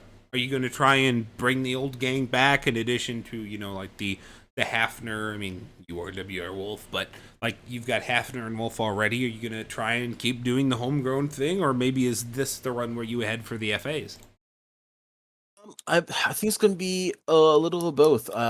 I think Adore and I have talked that we both kind of understand that we need one or two free agent signings to really lock in a solid handoff to the next core, um, without dropping a season or two. And I mean, I think we want to do very similar where we draft our core and then just fill in the holes. It just might be either a couple more holes to fill in, or we also have the luxury this time of having players already on the team. Like we get to have Tommy Mazeroski, who is definitely part of our old core, but also going to be part of like the end or the beginning of our new core. Or Matty DeFerrari, who was a relief pitcher for our last core. Now he gets to be a starting pitcher for our new core. Here's the major standings. Going to leave the minors where it is. Enoch says just leave it where it is and bring it on to the next person. So I'm going to go ahead and show the standings and then for both, and then I will start the export as we continue our lovely conversation with Phillies fan, general manager for the New Orleans Rougarous. I'm going to ask you some of the same questions that I asked Miss Obvious over here because I'm curious because you are a one heck of a tenure at the general manager spot at this point. So I gotta ask, as a GM, what's your biggest regret? Oh, that's a good question.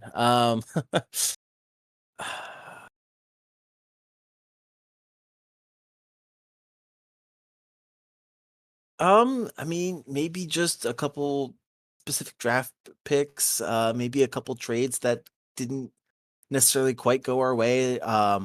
Like when we traded a second round pick for Potato, we definitely overpaid for that.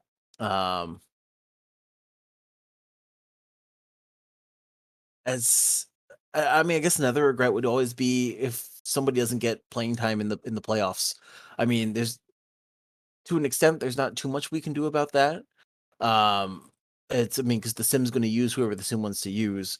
But Sim gonna I was sim. just Yeah, Sim's going to Sim. But as a relief pitcher who, in my first time in the playoffs with Vancouver back in S17,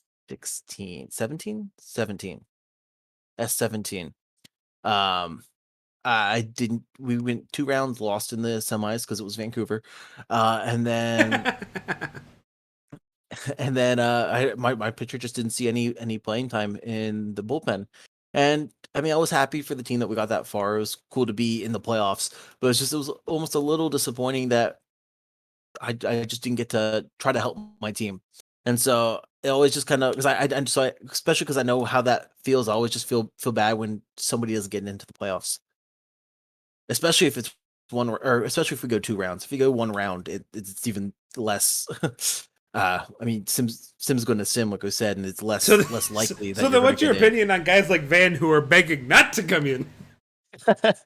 I mean, Van. I mean, I know Van was disappointed with the regular season he had, but he had a stellar postseason for us. Yeah, so I mean, we wanted to get him in. I know he messaged me a couple of times and he was like, "Hey, if you need to put me down as like use less often, whatever you need to do," we're like, "Don't worry, Van. We'll get you into the right spot." And I mean, he shined in this our last postseason for us. No, just Van in chat just begging for us, like, no, not 43. No, anyone but him. I'm gonna blow it. That was quite amusing to me. Love you, Van, but that was hilarious. So what do you think when you look back on that career? So I said your biggest regret. What about another thing I asked Miss? What about your biggest positive? What is your proudest moment? And not necessarily like the team I mean, if it could be the team you built, I suppose, but not even necessarily the team you built, but like the favorite move you made. Like you did this thing and you were like, yeah, that is the jewel, that is my crown jewel. This is my trade pick, whatever it is. This is my crown jewel move that I made as a. Yeah, so I think I mean, so I'll give you kind of two. So one, or I'll kind of go in two different directions. So first off, away from necessarily any particular like transactions that we've made, uh and I mean, this goes just beyond me. This goes to the whole team. Every GM I've worked with, whether it was KC as my head GM or Dorian with as my co-GM, um, the whole staff, the whole team that we've had has been just we've been able to build such an environment that people find its home. I mean, Johnny, instead of going back to Vancouver for one last season, chose to spend with us, and like that speaks a lot. I think about what we built here. Scola talking. And many other players have talked about how our locker room just feels like home, and that's just. I mean, that's something I am super proud of. That I got to help build this environment that so many people just have absolutely loved and get to call home. But as far as more transactions go, I think it's going to be a couple different just young users that we got to nail. Specifically in the drafts, some trades like actually like trading for Scola. I thought we for Christopher Brew, I thought we got a heck of a deal on him, and I would make that trade in a heartbeat any day of the week. He's great for us, but I just think also just finding different players in the draft that we've been able to really just nail in either late rounds or late in the first round with some of those smaller draft classes. Or even just finding players that are new, and I've been like, this guy's gonna do good, and be able to grab him. Like a couple players, C does it. We brought him. We drafted him twice. I would draft him a third time if I could. At least as of now, won't get that chance. Musha, another great user. We've been able to nail. We got him at the end of a first round, in a smaller class, semi-smaller class. Actually, that class was a little bigger, but either way, uh, super excited we got to nail, or we got to just draft him. Just a couple like we've actually kind of nailed on like three third round picks in a row. We hope this. I mean, it's, I guess a little early to tell if we nailed this last pick, but like Derek Yeater in the third round 2 seasons ago, like that was a Ziggle! heck of a steal. Absolutely, we do not know how we got him in the third round. Um, Mitch the T Rex, great steal in the third round. But yeah, or I mean, Mr. Steel himself, Eldorian. Yeah, I was gonna say, Nice jump Casey, kick. Casey said Brew, and then Casey said the other thing that I was honestly expecting you to say. I was expecting I took my co-general or well, it was you and Casey, but we took the guy who co-GMs the team in the 7th round or whatever it was. I was waiting for that answer, but I think it speaks to your record as a general manager that you had plenty of other things to go for there. Instead of thing this I was thinking of top of mind, which was Lorian. Yeah, no, I mean we've been, like I said, we've been super blessed to get a lot of late pick steals. I mean, I think even nope, that was a 2nd round pick. But yeah, no, we've just been super fortunate to hit on a lot of really good draft picks, and I mean, I guess that speaks a lot to our scouting ability, I think. All right, 9:03 Eastern Time here with Miss Obvious, my co-host for the entire night, Phillies fan, the GM of the New Orleans Rougarous. Phillies, one final thing before you go. So season expectations, we kind of talked about. We talked about already. You guys think you'll be somewhere P2, P3 in the conference. I mentioned, if that's the only one you have, will you be disappointed? I gotta ask, kind of along with that, if you win one this season, does it feel better than the first one? I don't know if it feels better than the first one. First one, that one gave me chills. Like I remember the rest of that night, I was just like, I wasn't there for the rest of the night. Like I was just like silently just like screaming inside, and that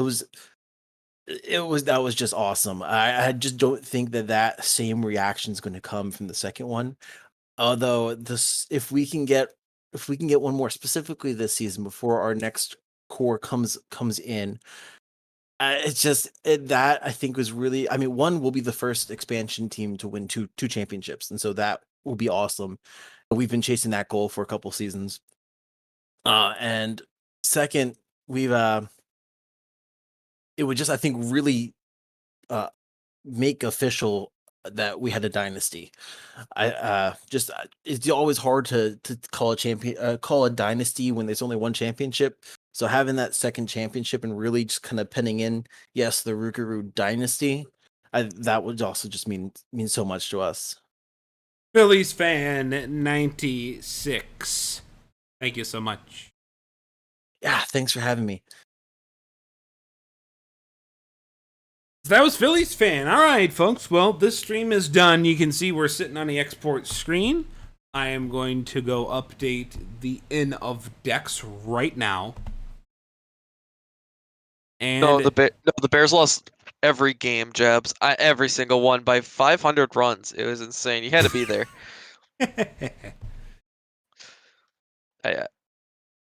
So as I'm finishing the Ipto Miss, thanks for hanging out with me tonight, buddy. Appreciate it.